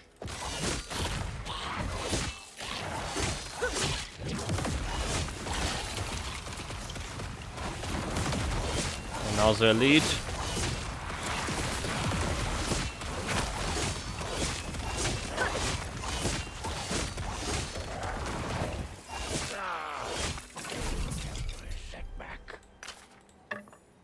So we just went there. Let's see.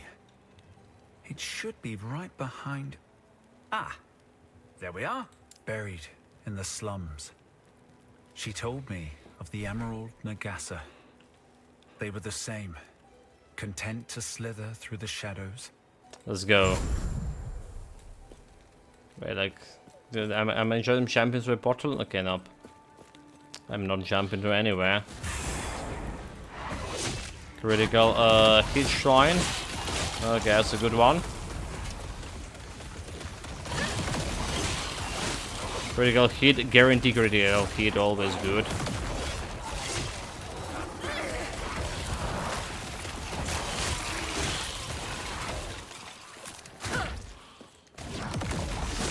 And now the bad guy. Level 36. I really like thinking we want to the word retention higher, maybe. But we also well, let's also get poison resistance, right?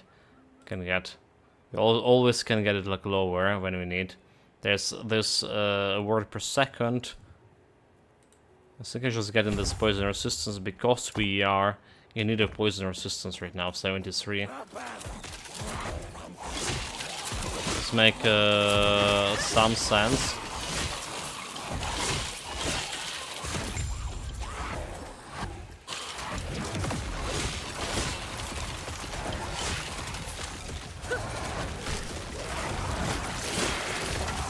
This looks like an ambush. This guy was saying he would never, he would no ambush, could not ambush me. But what it is, there's more enemies here. Oh, he's dead. That's what it is. Wait, he's dead, meaning like we're not getting my loot?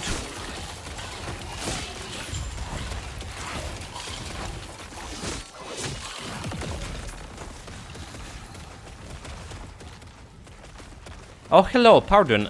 Various men saw me talking to you and attacked. But enough of that. What did you find? Are you sure you're okay? They must be feeding on a graveyard of Nagasa. How fascinating. The undead bodies now still. Wait, look, what? I didn't even told him what we found. We still got some. I guess, like, we looted his pockets. There's a passive point. Some more word retention sync. Jump into Warlock, getting this word bonus overall.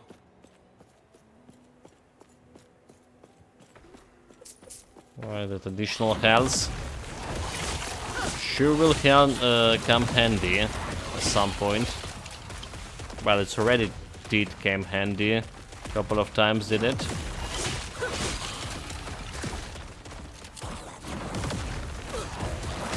will not take me.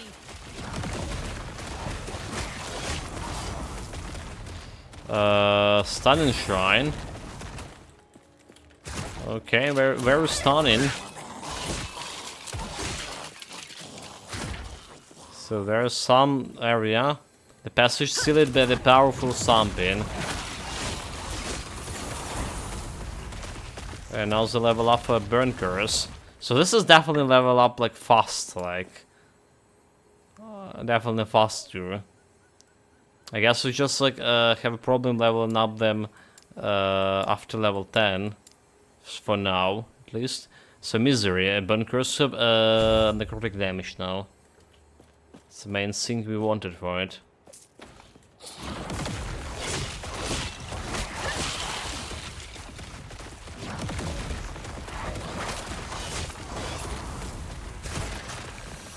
I mean, now we're gonna be killing stuff way faster. Oracle's abode. Okay, this is going to a different area altogether. And I'm super tired. And it's already been few hours. I already like have a problem with just sorting out my thoughts. So we did got quite a bit progress today. In this 4 hours, got like 8 levels. We started with 28 to get to 36. Well, not really that much. I was expecting more. But nonetheless, there is some progress. There was some progress in the gear. We replaced now my belt. Actually, the gears have a minimum progress, as minimum as is possible. We did improve the poison resistance of this jade ring we are crafting. And we have poison resistance 75 right now because this is the area require having like a little bit more poison resistance and previous areas we visit. More importantly, our skills and passives, right? So we decided instead of Chaos Bolt, which is where promising skill, but costing mana, like everything costing mana here, but a bone harvest, and the Chaos Bolt is something that you spam to attack, which you already have a harvest skill over here, which is like a little bit more maybe safer option. So we decided to get to one curse here, and this is like I have a good synergy with my curse build overall with the Warlock skill. Yeah, so far like Warlock skill is Kasunic Fissure, and very interesting, right? Very interesting indeed. So what we got with a burn curse, we get area of affix increased. We get an sigil of mortality, mark of death. Apparently, like very good, cool debuff, right? So for 8 seconds, resistances for enemies reducing by 25%. Cannot stack, but it's really powerful. It's really powerful, especially because we're gearing up for dealing necrotic damage. We have necrotic damage, necrotic resistance shred by 5% every time I use my Harvest Blade, only for 4 seconds, however, so I need to spam it constantly. Alright. Speaking of which, we decided maybe not to go with Spectral Wheatstone, but go with the Mind Harvest, and maybe removing the Great Scythe overall, because I don't feel like this actually increases the area. Animation wise, it doesn't like look like that 80% get me any significant area increase compared how we doing the stuff like right now. It's hard to test, you know, because you can't freely manipulate the points you have in those skills. So for the fissure, we get more spirits, right? We get more another necrotic shred here. We still yet to know if it's stuck in with necrotic shred over here, or if it's like limited by the same 10 times stack, or it's a different stack. They have the same items, however, right? If you see the necrotic resistance shred chance, if you look at this and look at the icon over here, they have the same icon. So I guess like they both of them stuck in, and this is just getting in the way. Maybe we don't need a bone harvest for shred anymore anyway, because this one providing necrotic shred over here, and they share in the stock. Alright, it can go higher than 10 stacks overall. So maybe that instead of a scythe you're gonna get those Kasunic, or you know what?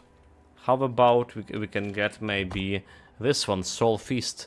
It's cost mana, but doesn't have any cooldown. Soul Feast could be also interesting. Well, it does cost mana. Chaos Bolt costs less mana, so we can spam it like 10 mana is like as much as we're regenerating right now. So we can spam it like a 1 Chaos Bolt per second without sacrificing as much as my mana. Speaking of passive, we finished like my Spirit Leech.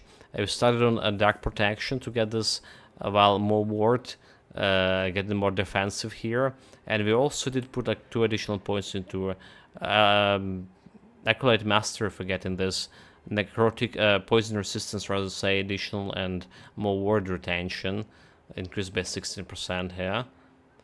Back to the passives, what we did. We did Putrid Recovery. You gain the ward when a hit an enemy afflicted with a Spirit Plague.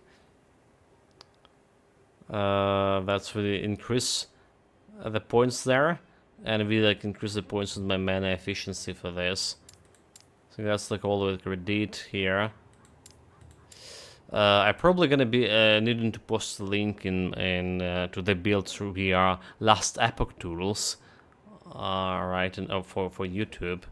That's gonna be explaining the build much better than my Summer Horizon stuff.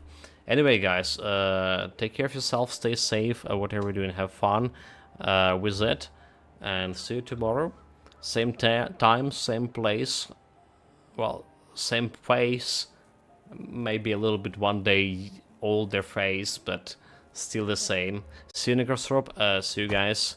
Till next time. See you this Phalanx. Cheers, guys.